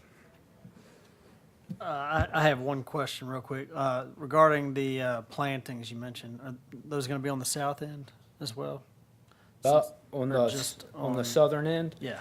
So the fence will go along it and plantings will be along that fence, but the street landscaping such as one tree per 50 feet and one shrub per 10, that will not be required on that southern property line, only along the road. Okay, thank you.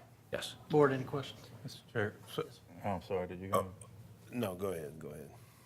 So just for clarification, the front of the property, fronting 29, is already in a ministerial review process with staff. Yes, sir. So that's a done deal. Okay. So what we're really discussing is the rezoning of the back portion for an expansion. Correct. Yes, sir. Okay, thank you. Yeah, I have a question. Tyler, and you need to refresh my memory. I know that the planning commission, we had looked at storage facilities. Mhm.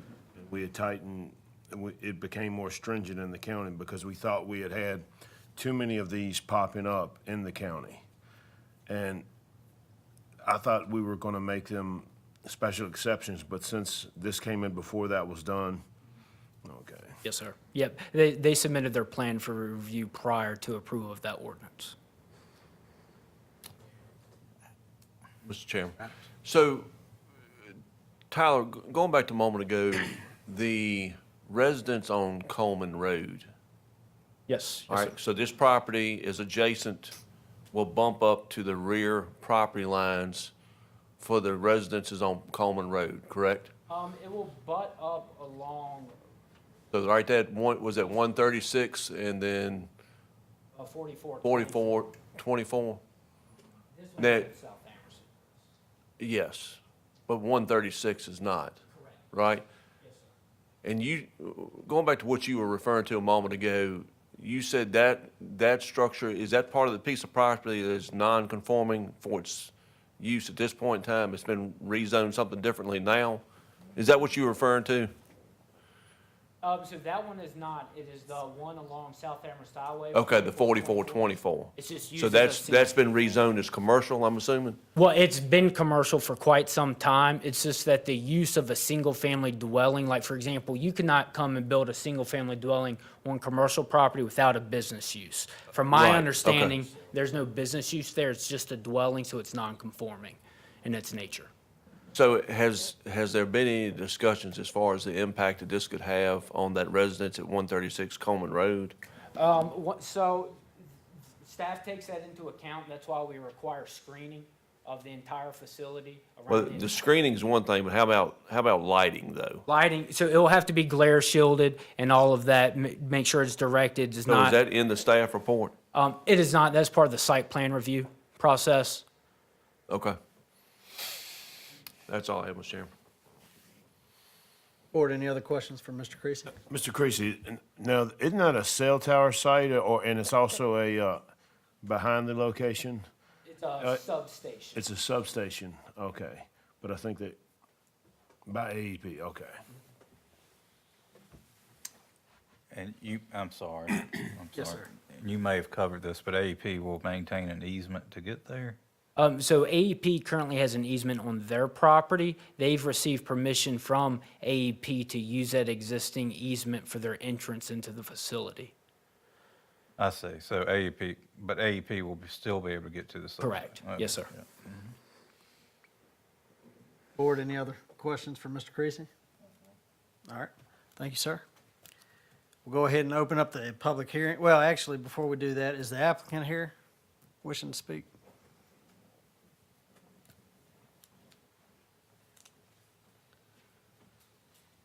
Good evening. My name is Amy Sipe. I'm the principal engineer of AccuPoint Surveying and Design. We're the applicant and designer of this plan.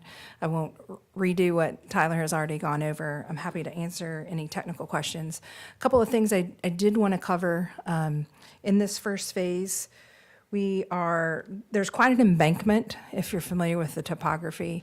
We're actually creating a large embankment. So as you drive down 29 South, you won't even see this. Most of this is being regraded to direct it towards the rear of the property where we've provided stormwater management for the facility. And you've all lived here for a long time. This property is set undeveloped largely because of the proximity of the substation and the challenging site terrain. So this will be a large embankment that most people that drive down the highway, this is a 45-mile-an-hour zone. They won't even know that it's there. If you've ever used the storage unit, they're not high traffic. It's not you don't have a run on, 50 trips an hour coming into a storage unit. If I use one for my business, you may see one other person while you're there, and that's at odd times through the day. So they're not high volume users as far as traffic. The AEP trucks that go back to the substation are around the equivalent of a self-storage, a moving truck that most folks that rent a self-storage unit would use to enter the property. So this also will be, surface treated or paved throughout. As Tyler mentioned, the lighting will be glare shielded and directed down, and we'll have screening around it for any impact to adjacent, but I don't think anybody at the substation is going to mind. So happy to answer any technical questions about other things if you have them. Board, any questions? Yes. Ms. Sipe, I knew you would.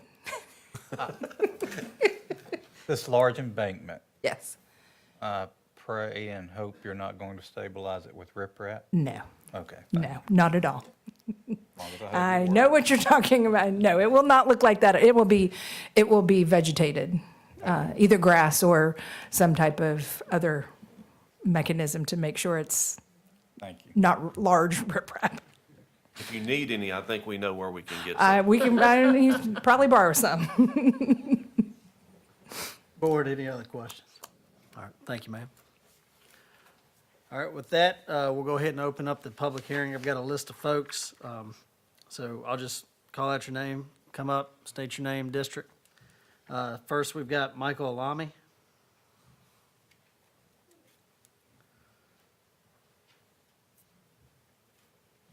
Hello, and good evening to the community and board members, and thank you for your time. My name is Michael. I reside in District 2, the Courthouse District. I'll discuss the proposed rezoning along South Amherst Highway in Madison Heights. First, I am not against this project, but rather against rezoning away from the future land use map, especially when it may not promote the best use of the utilities. Regarding the future land use map, setting a precedent for rezoning against investments in future land use plans may be worthwhile only when meeting county objectives. The subject property is only 2 parcels away from the current housing development project, similar to what could be proposed for the current R2 medium density zoning. Undeveloped parcels with nearby utilities are rare and should also be considered. The rezoning request needs to meet the characteristics of the neighboring parcels. Also, there are 5 similar facilities within 2.5 miles and 2 within 1 mile, mostly without employees present. Regarding economic activity, the county would greatly benefit from an increased tax base for residential use instead of storage buildings, a change crucial for providing more housing options while meeting the needs of our community. It's important to note that the defeat of House Bill 889, which would have imposed a 4.3% sales tax on this service, means that the business will not contribute to the local sales tax. Additionally, as a self-storage business of this size will only require 0 to 1 employees, the rezoning will generate little to no local or employment tax, further highlighting the proposal's lack of economic benefits. I close with a suggestion to deny the rezoning request. The applicant can still by right the respective site plan for the storage project in the B2 zoning. As the available land for development in Madison Heights continues to shrink, we must adhere to the county's growth and planning efforts. In this context, the rezoning for this particular business proposition may not be the most strategic move. And this leaves medium-density zoning that will generate housing in the growth designated area of the county while retaining the available utilities needed for the use. With medium-density residential development, the county will benefit from higher tax bases for more housing options, hopefully helping affordability while increasing the county's employee count. The increased population will generate additional revenues by way of sales and personal property tax. This will also help the county keep the current real estate tax rates at the same level for the long term. Thank you for your time and consideration. Thank you. Next, I've got Gwen Gunter. All right. I've got David Gunter, also left. I'm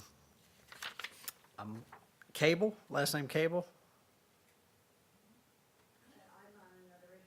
Okay, all right, yes, ma'am.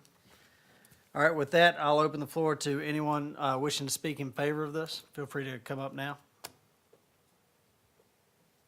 All right, anyone wishing to speak in opposition? All right, we'll close the public hearing. Board, any questions, comments?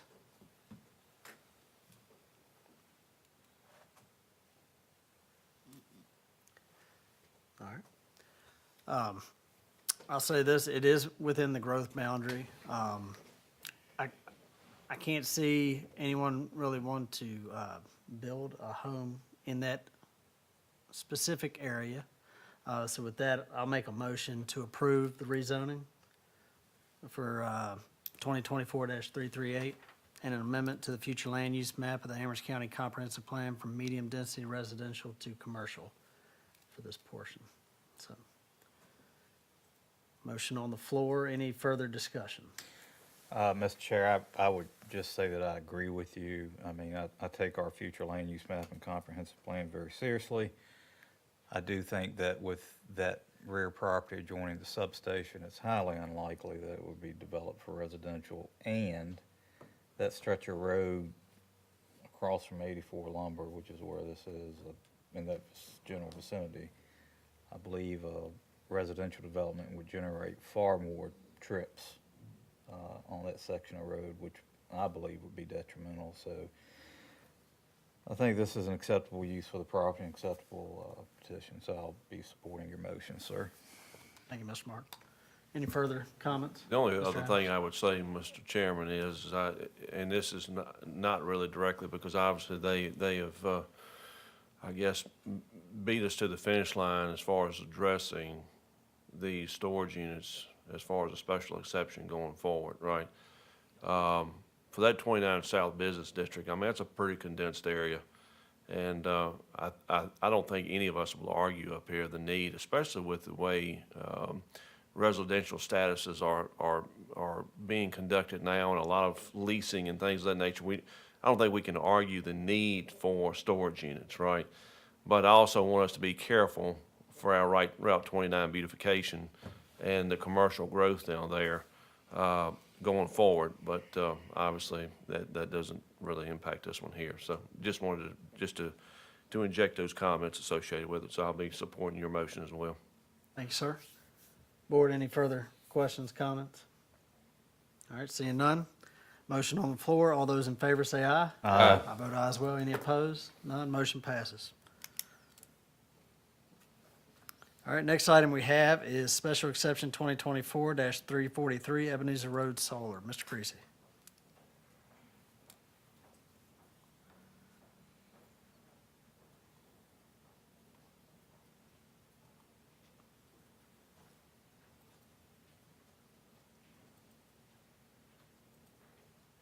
Chairman, Board, as you indicated, this is a request by Ebenezer Solar One LLC for a special exception in the A1 Agricultural Residential District for a utility-scale solar facility.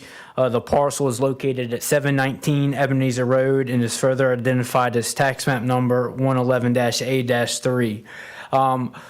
Surprisingly enough, the comprehensive plan for this property is the exact same as the campground hearing that you just saw, in which is mixed between agricultural limited and low-density residential, with a portion of it being in the county's designated growth boundary. I'll show that to you now. So, as you can see with the future land use map, the green again is your agriculture limited area. The yellow, the front portion, or the northern portion of the property, I should say, is low-density residential, and of course, our purple line is our designated growth boundary for public water.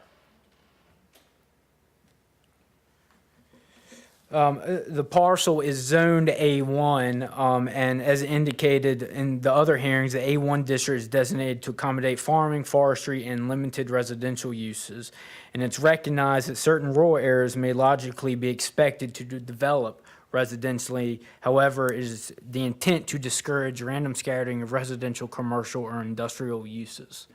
Section 70203.28 of the A1 district indicates utility-scale solar facilities as a special exception. Our definition of utility-scale solar facility, it's pretty easy, is designated to interconnect with the electrical grid and/or serve facilities that are not adjacent or under common ownership or control. So now I'd like to kind of go into a little bit about the surrounding area. As indicated already, the surrounding area in general is zoned A1. So I'm going to slide out a little bit so you can get a better understanding. Everything in the general vicinity is zoned A1. I'd now like to take off that zoning map so you got a better understanding of what's around this facility. Directly across the road is Poplar Grove and its main entrance. That is shown as being zoned A1. However, if you're familiar with the county's past, you know that that is the only county's planned unit development. So they got a little bit more different regulations out there. So that's why you kind of see somewhat smaller lot sizes and some other things going on. To the south of the property, let me click this off. To the south of the property is forested land, and also Early Lake, which is down here as well. And typically along Ebenezer Road, as you can see with these smaller lot lines, there are single-family dwellings located across the entire road to the south, north, and west. For the current site, there's an existing single-family dwelling with associated accessory structures. The applicant will go into a little more about that house and some other things here in a little bit. The proposed use for the site, as you can see before you, is for that utility-scale solar facility, in which out of the 83 acres, that's how big the current parcel is, roughly 36 acres will be part of the leased area. Of those 36 acres, roughly 8.7 acres will be under panel. Those panels shall not exceed a limit of 15 feet in height, and there will be a security fence around the entire facility. What makes this facility a little bit different from some other utility facilities that you've seen is that the petitioners indicated in their plan that this facility shall enroll into Appalachian Power's Community Solar / Shared Solar program. What's funny enough is those stipulations have not been ironed out for what that means. However, there is a condition written into this site for that it must go into that program, in which it allows surrounding property owners to sign up into this program, and what I've been told, roughly receive around $10 off of their bill. That is what shared solar is. I'll let the applicant, they have more technical capacity to talk about that than I do. It is also important to note on the existing area that roughly 0.25 acres of wetlands with roughly 2,766 linear feet of stream is proposed within the area. The proposal indicates that a majority of the screening, in addition to that, will come from the existing vegetation. I'll show you that site plan here in a second. However, some screening vegetation will be required, and a native vegetative fire break will also be included around the entire facility. VDOT got back to us on this site.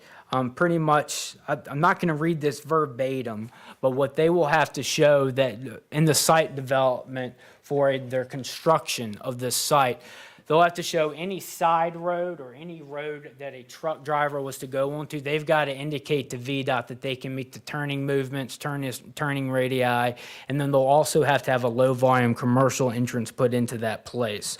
They indicated the entrance would not be too big of a deal, and VDOT has also requested that we come into a traffic management plan for the reconstruction of these roads after the development is complete, and it is also one of the suggested conditions as part of this application. The fire marshal reviewed this case and he indicated that they have no issues with the proposed development. It's also important to note there's also another condition written in there in which an emergency response plan must be approved and submitted to the county, in which they will also offer at least training once a year for this type of facility, just due to the nature, the size of it, and this is not something our fire and EMS typically see on a day-to-day basis. The impact, the proposed special exception would allow for 5 megawatt utility scale solar facility. Staff believes that the adjoining property owners, after the site is developed, would receive minimal impact. However, that's not to say all view sheds will not be covered. However, staff does have concerns that during the construction, these larger trucks, noise, the surrounding community could experience an impact from that development. However, after the development, the trees are grown up, it should be minimal, but not to say everything will be negated. With that, I'd like to kind of turn it over to briefly show you the site plan. I'm not going to go too much into detail, as I know the applicant is planning to show this as well.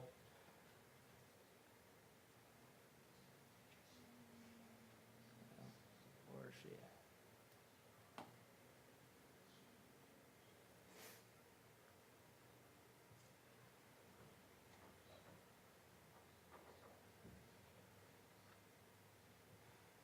So she'll show you a much more condensed one, but to zoom in a little bit, as you can see, there's a good vegetative break here from Ebenezer Road until the first facility, as well as them showing their vegetative buffer around the entire site.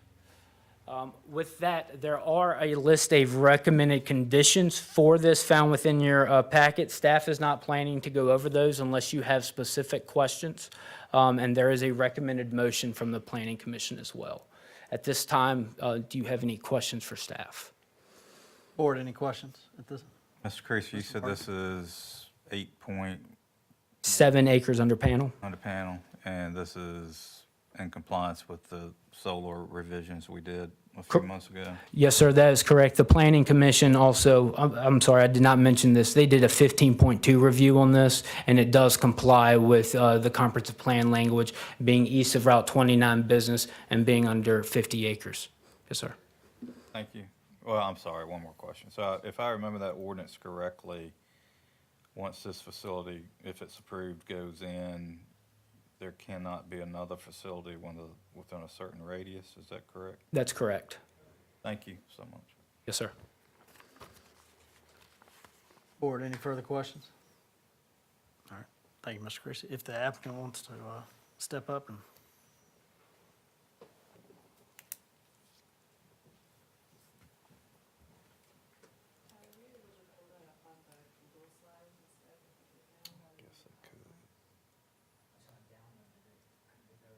That's all right, that's all right. There are some images on there that are a little bit blurry, is all, but we can make it. Good evening, everyone, members of the board. Thank you so much for hearing us this evening. My name is Claire Habel, project developer with New Leaf Energy. I'm here with my colleague, Andrew Kavanaugh, who's a civil engineer with New Leaf Energy. And of course, we're talking to you about our proposed solar facility, Ebenezer Road Solar 1 LLC, a 5-megawatt shared solar facility.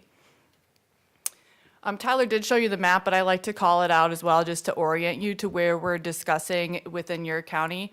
It's located off of Ebenezer Road across from Poplar Grove Golf Club. This is owned agricultural. The landowners are local residents. They live nearby, not on site. And it's worth mentioning that this parcel will remain in their ownership, but under lease with the project company Ebenezer Road Solar 1 LLC. So the owners will remain the owners of this site.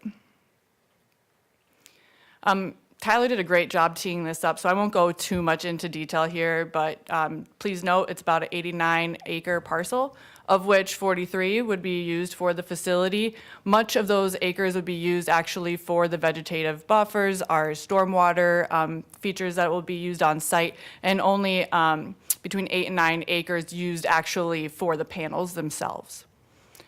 We do want to call out that we have members from Hurt and Profit here who have helped us come up with some really smart site plans for you to review tonight, both of whom can speak on the topics of the historical nature of the home on site as well as the stormwater management. I do want to call out, and Andrew will go into this a bit more as well. The historical structure on site is known as the Monroe House. It's quite an old home. It does have historical value, and we wanted to make sure that that was protected with this proposal. So we worked with Hurt and Profit to identify what DHR would recommend as appropriate setbacks from this dwelling, and you'll see that in our plans. And then Tyler also mentioned this, we would improve the existing access road that leads right back to where we need it to go, which is available for us right up of Ebenezer Road. Just a short snippet for you to get it all in one go. Again, leading up to about 43.35 acres used for the total project area. That includes everything with the panels, the stormwater, our access road, and our landscape areas as well. You get a glimpse of a visual rendering that Andrew will show you more of as well. So Amherst County, I think, is a little bit new to solar projects of this size and impact. I know you all are probably familiar with the much larger utility scale solar facilities, maybe 100 acres more. As you can tell from the overview of our intended use of the land, this is much smaller. One of the key differences I think is important to point out that's easy to see is a solar facility of this size, 5 megawatts or below, interconnects to our distribution system at the distribution level with the interconnection points looking like the visual you have there. It's, you know, your so-called telephone poles along the road, as opposed to some of those really large-scale utility systems that interconnect to the transmission lines, so the big towers along. So if you ever wanted to know which type of solar facility you're looking at, that would be probably the first thing to look at. It's important to note that a small-scale facility in Virginia is 5 megawatts or below. For our purposes in Appalachian Power Territory, it must be located, of course, in their service territory. It interconnects to those distribution lines, as I mentioned, and there's no substation on the parcel. And that's a huge difference between those transmission utility scale projects and these distribution scale. They'll run along the distribution line to a substation rather than getting processed right on site. Why is this a good site for solar? We think it's a great site for all sorts of reasons. In the spirit of brevity after this evening, I won't go into all of the details here, but I'll call out a few that are important that I looked at when selecting this site. Of course, there are those 3-phase distribution lines right there at the entryway, which allows us to interconnect pretty easily. The substation is around 2.5 miles away. That's what we consider a good distance. And then there's also enough buildable area to put those panels in, and very small amount of wetlands, none of which that we have to mitigate or work around. There was plenty of buildable area for us to propose a system without impacting those natural features. We think that a solar facility is a good neighbor. In fact, I live over in Hanover County. I have a large utility scale system in my backyard. They're a great neighbor. It's quiet. Of course, it was mentioned that during construction, of course, you're going to have some trucks coming in. Our construction period is about 6 to 9 months typically, which can be, as long or it can be short, depending on how you look at it. But when it's done, it's done. And these solar facilities are a good neighbor. It's quiet, they pay their taxes, low traffic, they're the steward of the land, all things that I have found useful in having a facility in my backyard. After this site is decommissioned, or when it's all said and done, it's put back into its original state. I think it's important, after all the comments tonight, also to mention that this land is not being farmed. We've been told by folks in the community it's not good farmland anyways. The soil is not great for cultivating any kind of crop. But after we're finished with the solar facility, we put it back to its original state. That soil may actually have some better composition, who knows? And then lastly, we think that a program like this, the shared solar program, is really great for community members because it allows folks who don't have access to clean energy, because maybe you live in an apartment, maybe your home's not suitable, maybe you just don't want it on your roof. It still allows you to get access to that clean energy, and it actually delivers cost savings to those households who choose to enroll. So it's optional. Folks who are in APCO territory can choose to participate. You don't have to. Tyler had mentioned $10 off a bill. I want to clarify, our position is that we're expecting folks who do sign up to save about 10% on their bill. This goes into a little bit more detail about that shared solar program, but as Tyler mentioned, all of the rules and regs are not yet solidified. This past legislative session became effective July 1 of this year, and they're not mandated to have the rules and regs published until January 1st of 2025.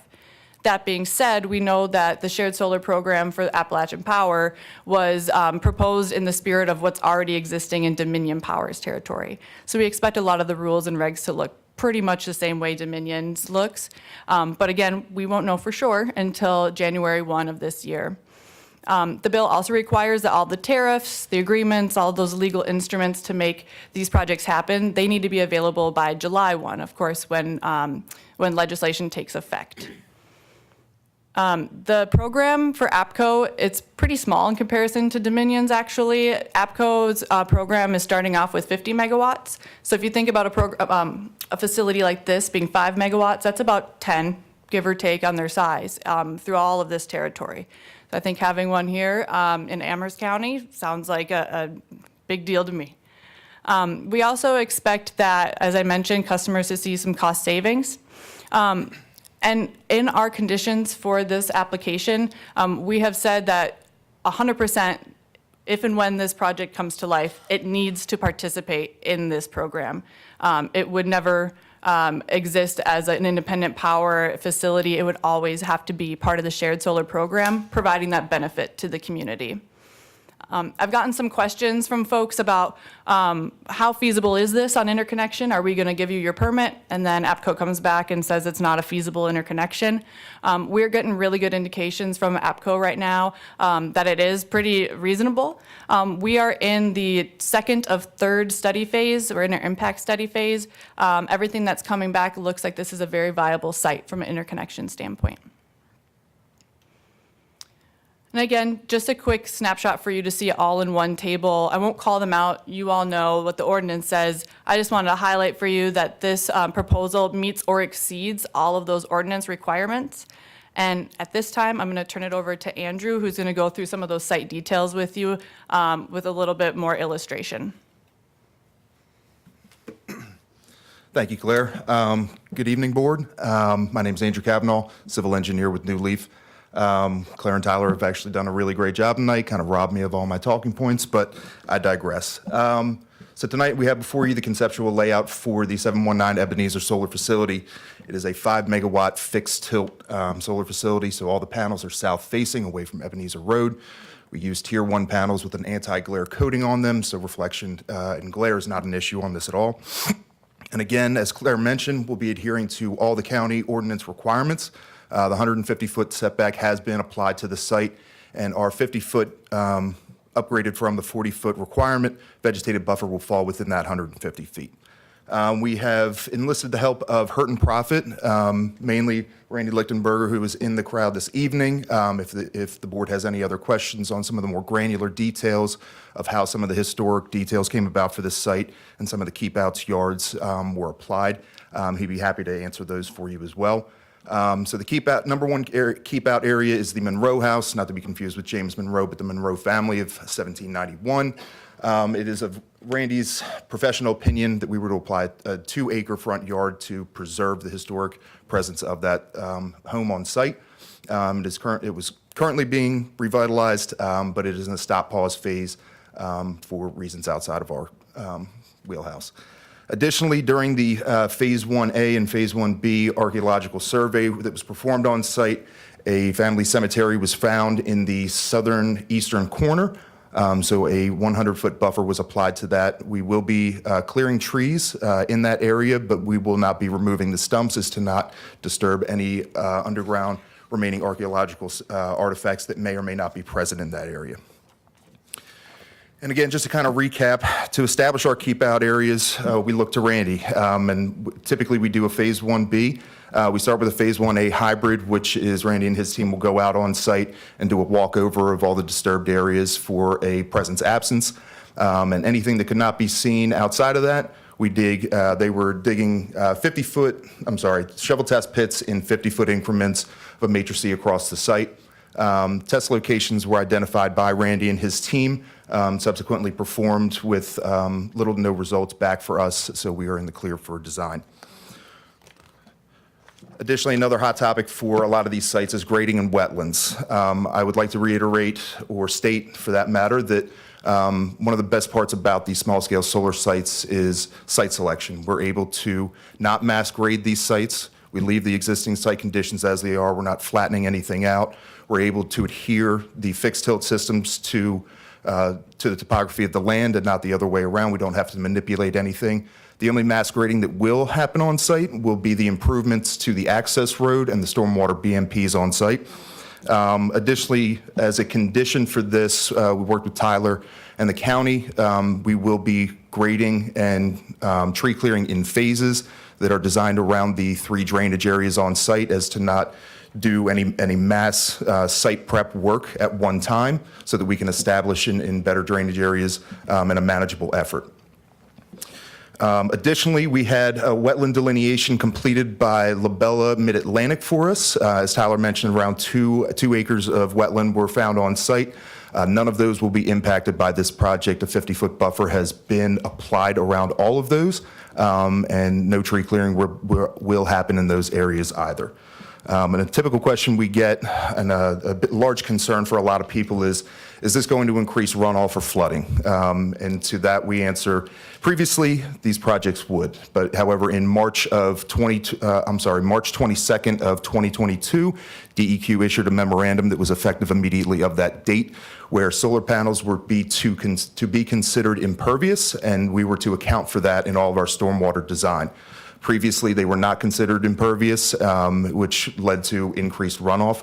However, with DEQ's memorandum, we're in a much better place to tackle stormwater with that, with a high level of confidence that there won't be any additional runoff. And additionally, we have to meet or reduce our quantity and quality rates based on DEQ as well. And if we have any more questions about some of the granular details about grading and stormwater, we also have Gretchen Clark in the audience this evening as a subject matter expert for, and as the Vice President of Hurt and Profit. Landscape plan and visual buffers.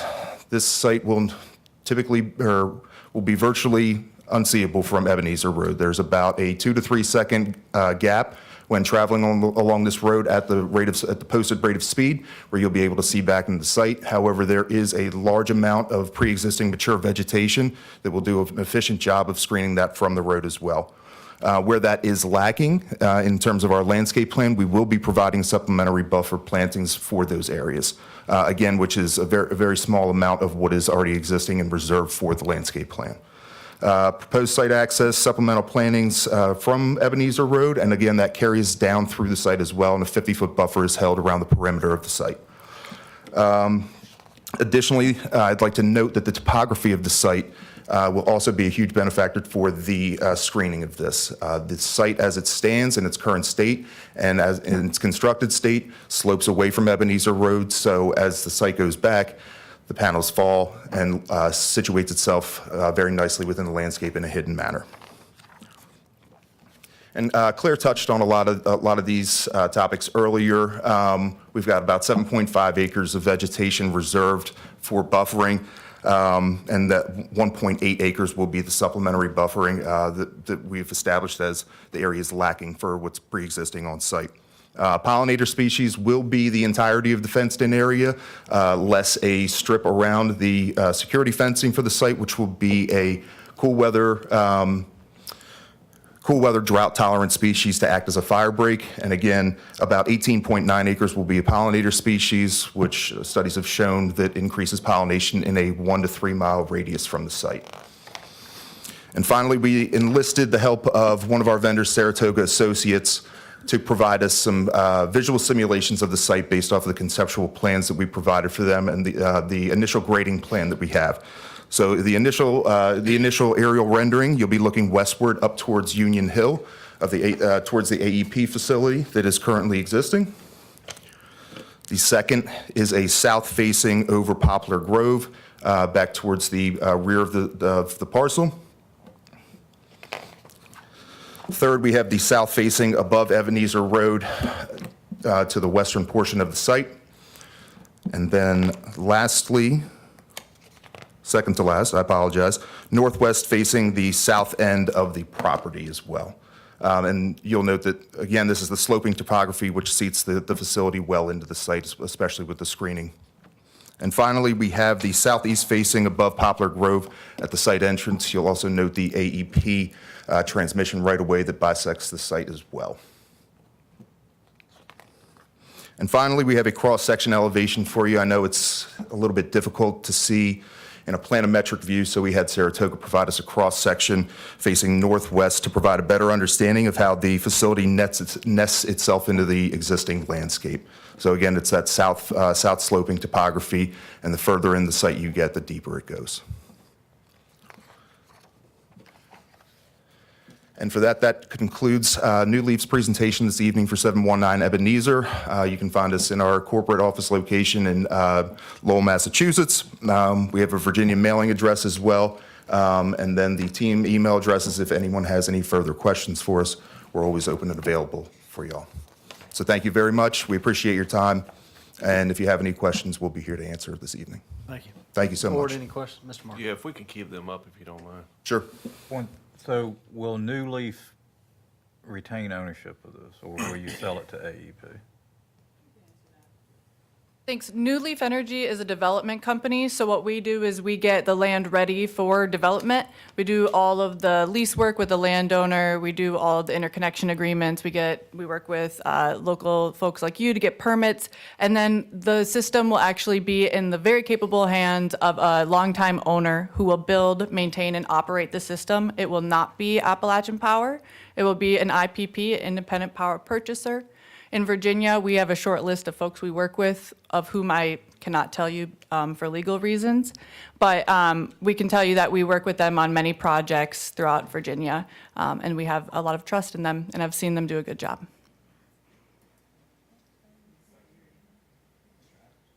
So, Claire, a couple questions. Yes, sir. Since you appear to be the point of contact in this media advertisement here.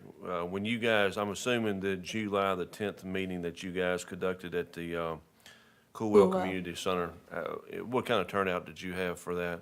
We had some commission members and Mr. Tyler Creasy. Okay, so no citizens attended that? That's correct. Any other community involvement other than this posted community meeting?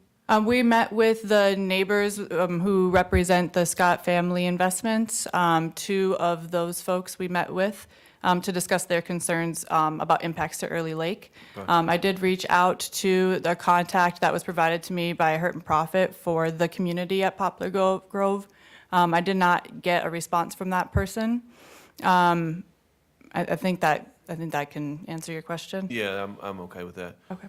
Thirdly, during the, if this thing goes through, during the construction of this, contractors that are used for doing it, are you guys managing the contractors or whoever you guys hand this over to your quote-unquote? The owner. Yeah, capable owners? So who manages the contractors and where do they come from? That will be the owner. And I'm not sure, Andrew, if you can speak to where it will come from any more than I can. Of course, that's up to the owner. What I can say is that anything that's written into our lease, anything that's written into the conditions of a permit, of course, has to be followed. It's up to the discretion of the owner where the contractors would come from. So I can't comment on, a short list of folks we would use for construction. Okay. I think it's all, Mr. Chairman. What's the lifespan on the panels? The lifespan, our contract with the landowner, our lease, has a minimum of 20 years and a maximum of 40 years. Thank you.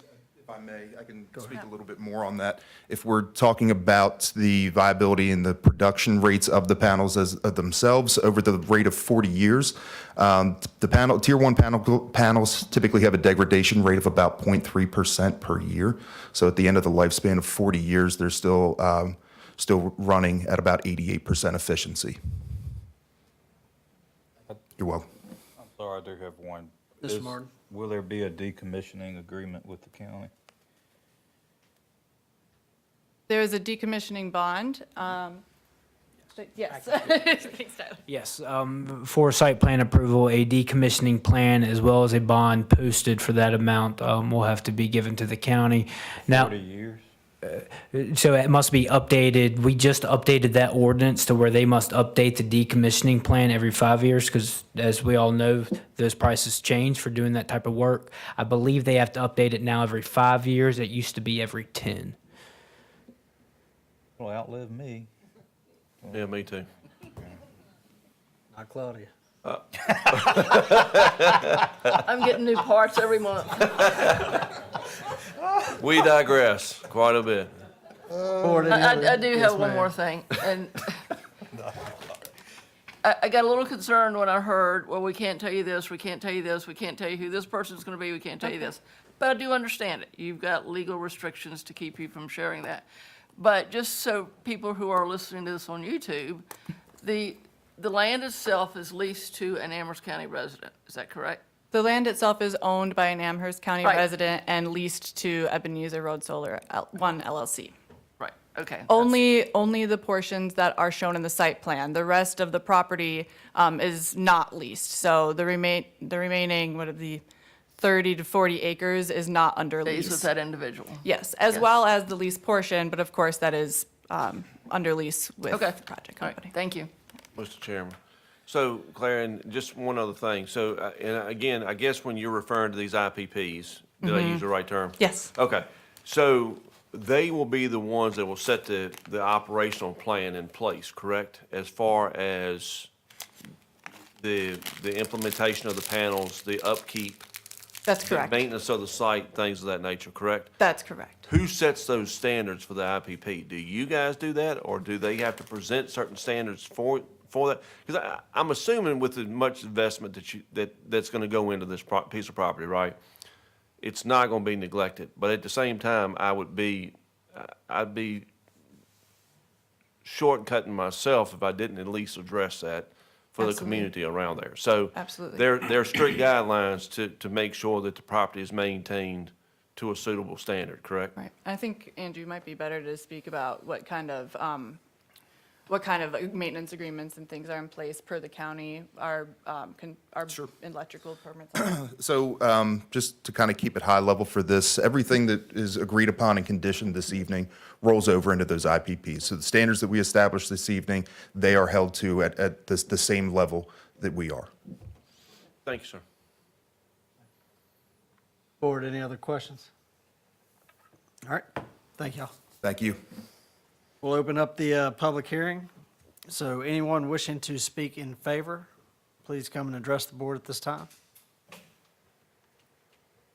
right, seeing none. Anyone wishing to speak opposed?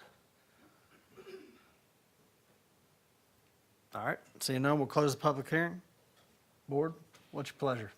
Sure, Mr. Chair, this is in my district, and the thing I will say about these, this company is, they started early, they did their homework, they reached out to me early, they answered all of my questions to begin with. You know, we changed our ordinance. This is exactly what we said we would support and where we would support it. I think they've kind of definitely done their homework in terms of protecting the environment. Your one photo sim from over at Poplar Grove didn't do you any favors because it was obviously like a drone shot, and that's really not what you're going to see. But anyway, I fully support this petition. I think small scale solar facilities are the right mix for our county, not these 250, 1,200 acre facilities. So I'd make a motion to approve with the conditions recommended by the Planning Commission. Martin, motion on the floor by Mr. Martin. Any further discussion, board? All right, hearing none. All those in favor say aye. Aye. I vote aye as well. Any opposed? None. Motion passes. Thank y'all. Next item we have is the consent agenda. Is there a motion to approve the consent agenda? Motion to approve. Motion on the floor by Ms. Tucker. Any further conversation? Seeing none, all those in favor say aye. Aye. I vote aye as well. Next item we have is new business. We're going to hear Monument Committee recommendation. Mr. Bryant, we'll open that with you. Okay, we're done with zoning hearings for the night. Take a breath. First, I'd like to thank you, the board, for having the foresight to put the Monument Committee together. This was a wonderful, wonderful group, and I'd like to call all of them up. They've been sitting patiently waiting. So if you'll all come up, please. Your legs aren't numb from sitting through all the zoning hearings. Well, I first want to explain to you a little bit about this committee. You're aware of this committee because I've gave you some updates throughout their process. But generally, we started in June. You asked us to form in November of 2023. We were able to get our feet under us in January, and we started meeting. Members on the committee were Octavia Starbuck, and unfortunately she couldn't be here with us tonight. Raise your hand if I call your name. MJ Puckett, Fred Loving, Jackie Bibby, Brooke Vandervelde, and Sandy Esposito. Did I miss anyone? Jackie Bibby. Yes, I got you. Okay. So this committee spent a lot of time doing their homework. They researched a lot. They spent a lot of time reading over articles, combing through documents, and trying to make sure that they understood the historical context of this process. I will tell you, we took our first field trip. We all loaded up on a bus, and we went to Charlotte County, and we read and went over the sign that you were inspired by. We met with the Charlotte County committee that put their sign together. We got a tour of their grounds and facilities and had a nice time and even had lunch with their committee. We also took a field trip to the University of Lynchburg.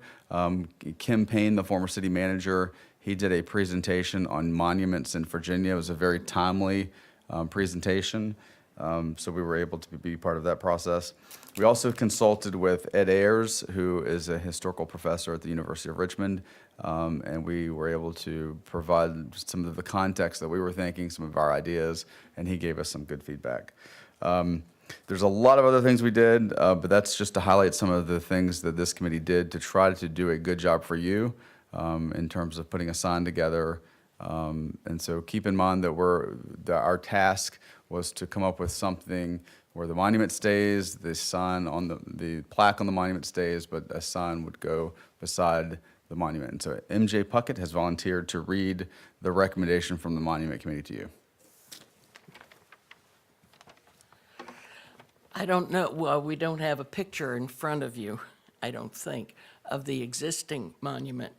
The monument before you was placed on this site in July of 1922 to honor Amherst County's deceased or aging Confederate veterans, both volunteers and conscripts. It was created at the request of two older veterans, John M. Payne and E.B. McGinnis, who wished to memorialize their comrades in arms. The local United Daughters of the Confederacy, UDC, petitioned the Amherst County Board of Supervisors for a public site to place the privately funded obelisk.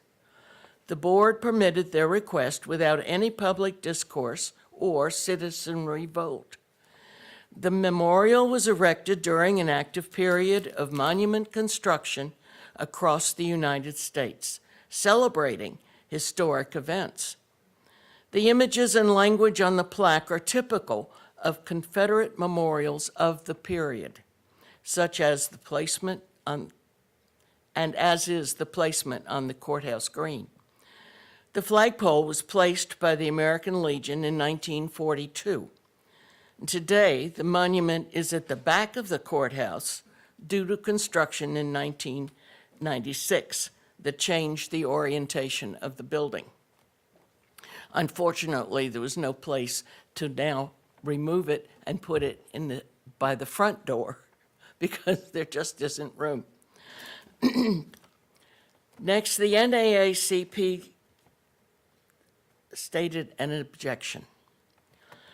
In 2023, the Amherst County branch of the NAACP asked the Board of Supervisors to address the monument, objecting in particular to the plaque, which describes the cause of the Virginia and South as noble. The branch maintains that the presence of the inscription at the county courthouse is out of step with the American ideal of equal justice for all. Non-whites in 1920 Amherst County lived under an unjust system of race-based segregation, disenfranchisement, and unequal application of the law. These were the policies of Harry F. Byrd's political machine, which controlled elected offices from the governorship down to the local level. White supremacist ideology helped the white elites who held power rationalize these and other injustices, including unequal schools and discrimination in housing and employment. The 1920s National UDC did not actively engage in political activity, but they did promote this ideology in published words, including the myth that slavery was a benevolent institution which benefited Black people. The NAACP believes that all of Amherst County's people were harmed by these policies, and that healing for the whole community requires acknowledgement and understanding of that legacy of harm. Are reframing our vision. The policies in place when this monument was erected left many Amherst County residents, including the formerly enslaved and their descendants, Native Americans, and many white people, without a voice in public affairs. To honor them, and as a response to NAACP objection, the following inscription is offered. A new plate to be brought out and engraved. We honor the memory of all the sons and daughters of Amherst County, enslaved and free, native and newcomer, whose lives and labor have contributed to the betterment of our community. Either we must attain freedom for the whole world, or there will be no world left for any of us. A quote by Walter F. White, NAACP Executive Secretary. And that's it. So just to clarify, this entire document would be put on as a sign. I'd work to hire a company to lay this out, and so the sign would go beside the monument. So again, I want to thank the committee for all their hard work. I don't know if any committee members have any words that you would like to offer. Say. Thank you, Jeremy. You're welcome. Okay. All right. Okay.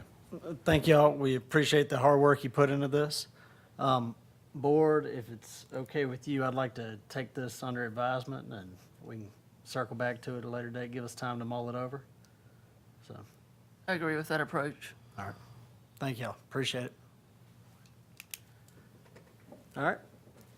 Mr. Chairman, Yes, ma'am. I gotta go. Okay. Board members, I'm sorry, but I gotta go.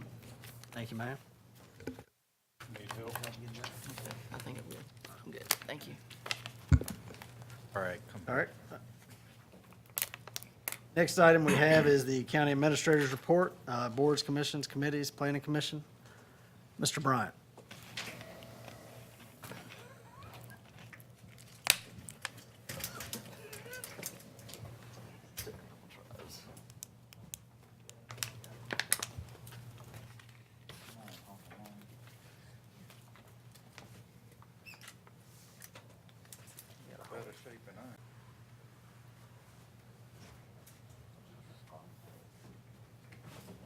All right, Mr. Bryant. Okay, yes, sir.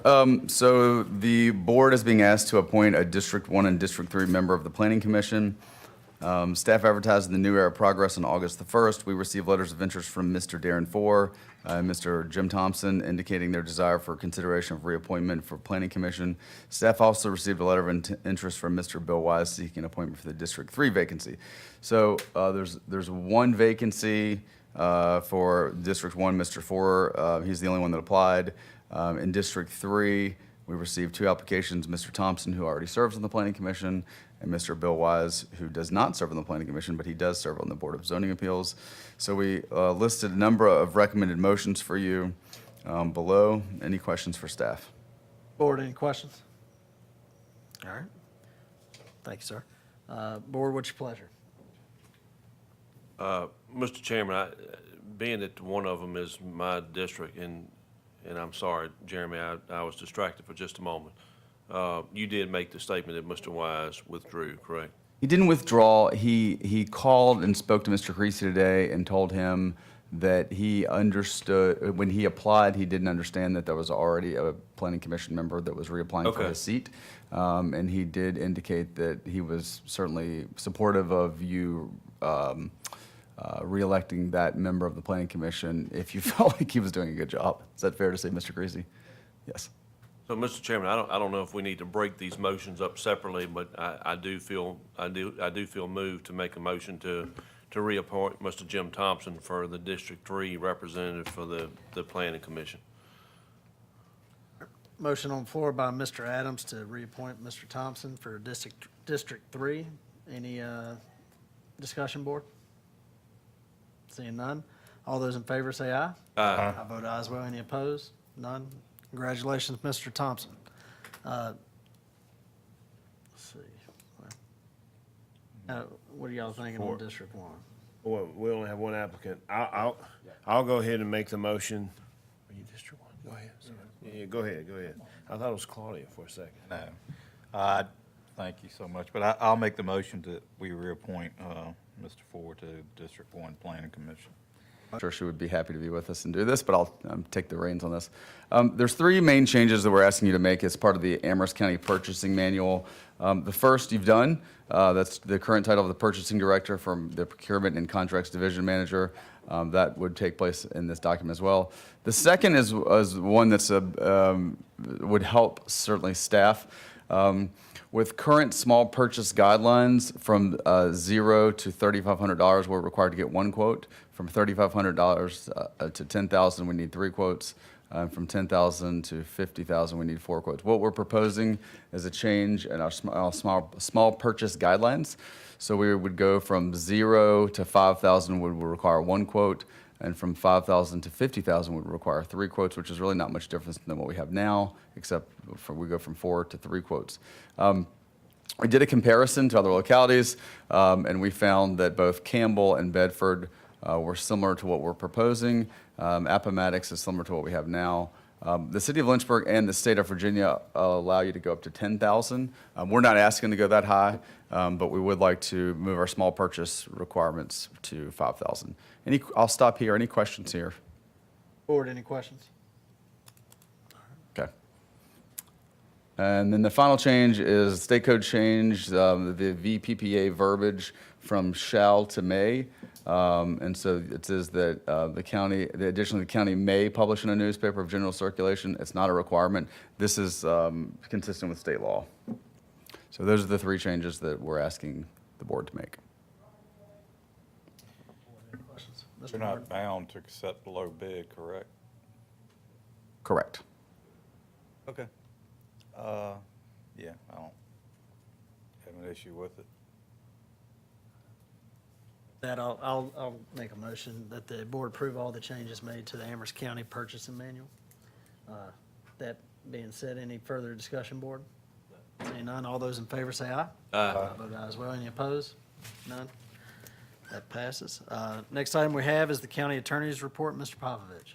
Yes, Mr. Chairman, just wanted to let you know, give you an update on the status of the lawsuit from Mr. Gregory against Amherst County and the Fishers and their LLC. I have, on behalf of the county, filed a motion craving OIR, which basically asks the court to accept the official record into evidence, and have, based on that evidence, filed a demurrer, which asks the court to dismiss the matter as a matter of law because the decision made by the board was fairly debatable. I have been in contact with the Mr. and Mrs. Fisher's attorney, as well as the attorney now representing the LLC. They too have filed demurrers and motions to dismiss on similar grounds. At this point, the process is to coordinate memorandum of law drafting and submittal to the court. Then it would be incumbent upon the court to either just review the memos and just make a decision based on the memos of law, or actually hold a hearing. That has not been determined to when it's going to occur just yet, but I will keep you advised as that happens. Thank you, sir. Next item we have is the liaison committee reports. Emergency Services Council, Mr. Adams. Thank you, Mr. Chairman. The only thing I'd like to address is that we've been progressing, or the council rather, has been progressing pretty rapidly and collaboratively on the standard operating guidelines associated with public safety operations and things of that nature. The only other thing that we are continuing to, well, it's two other things. One, we're still continuing to work through with the Emergency Services Council and its leaders to address and formalize a budgetary or CIP plan that they will bring before this board in the future to where we can address their needs in more of a formal and structured manner, where we can plan accordingly. Is that pretty safe summary, Mr. Beam? Okay. And then last but not least, Mr. Beam and I have been working with the corporate board at Manelson Fire and Rescue to develop a plan. As all of us clearly know, we funded 12 more positions for a 4th medic unit that will be going in service September 1. Still safe to go with that, Chief? So with that being said, we had to come up with a plan for the, or actually logistically housing this 4th medic unit based on where we see the call volume is, and that's clearly on the south end of the county. So I'm pleased to comment that we have made a lot of forward progression. The Fire Department Rescue Squad membership and the corporate board have been absolutely incredible to work with, and we appreciate that. And to the fact that Mr. Beam and I have another meeting tomorrow night to kind of finalize a walkthrough and kind of finalize a plan. So, anything else you want to add, Chief? No, sir. We'll bring that, to Mr. Adams' point, we'll bring a formal plan back to you. You all know you tabled the carry forward of the money for Manelson Rescue Squad. We wanted to package that up nicely with what they're planning to do with the pharmacy and the changes that are coming with that, and with the 4th ambulance. So we want to put it all together as one package and hopefully bring it to you at a board meeting very soon. Any questions from the board members on anything? Mr. Moore? So my understanding is that the reason our staff was not in Manalasan Rescue Building now is that there were some building code issues. So there how was a is that couple- going to be addressed? There were a couple things, building code being one of them. We would need to put fire-rated doors between the sleeping quarters and the bay space where that's not there now. So there would be some small modifications that would need to be made to accommodate that, but we feel that can be accomplished pretty easily. Thank you. Yes, sir. Thank you, sir. Next item, the Planning Commission, Mr. Pugh. Yeah, thank you, Mr. Wade. On August 15th, we had our planning commission meeting, and there were 3 public hearings of note. The first one was a request by Jennifer Lloyd Fisher to use the Pleasant View Elementary School as a special events type of center with possible housing in there for maybe an Airbnb type of thing. They want to build an amphitheater. It looks like it's something most of the community were behind. They've already been working on it, and it would be good to see that facility being used again. Also, we had a special exception request for a cell phone tower over, I don't know if it's 100 feet, 150 feet, for a property, the property down at Greif Brothers. It's in a good location, it's away from any structures, and that was passed unanimously as well. The third was at the old Skateland building. I don't even know what it's called, but it's for a zoning to go from N1 to B2. Currently it's being operated, I guess, as I don't even know if it's being operated, but they want to go and put a CrossFit location in that facility. They were renting another facility in Madison Heights. They had to get out of that facility, but they're looking to put the CrossFit in there, a gymnasium as well. He's looking to make the facade on the outside look a little bit better and get that location going. All of these passed unanimously, and hopefully the board will support these at our next meeting. I fell on my behind many a time on that. That makes me and you both. Sir. All right, thank you, sir. Anything else? All right, next item, Ag Committee. Mr. Bryant, do you have anything to add there since Ms. Tucker had stepped out? No, the Fair Committee has been actively working for the Ag Committee on planning, and Eric Bone's doing a good job keeping things moving forward. Thank you, sir. We'll reopen citizen comment. Anyone wishing to address the board at this time, feel free to come up now. All right, seeing none, we'll close citizen comment. Matters from members of the board, Mr. Adams? The only thing I have, Mr. Chairman, is I'd like to wish our illustrious county administrator a happy birthday. Happy birthday. Happy birthday. Happy birthday, Jeremy. Happy birthday, too. Hope you've had a good day. Sound like you've been tortured aplenty, so we won't do any further. So we appreciate all you do for us. Yes, thank you for what you do. Mr. Martin? Mr. Pugh? I have nothing. All right, I have one thing. There's been a lot of questions about the dock there at Mill Creek, so just want to make a statement saying that that's been removed due to safety concerns for the time being, while the county evaluates what to do about the situation. Other than that, we've got closed session next. So with that, I'll make a motion that we enter into closed session for the limited purpose of discussion or consideration of the disposition of publicly held real property, where a discussion in an open meeting would adversely affect the bargaining position of the public body regarding property District 2 pursuant to Section 2.2.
Mr. Chairman, I'll be more than glad to make a motion.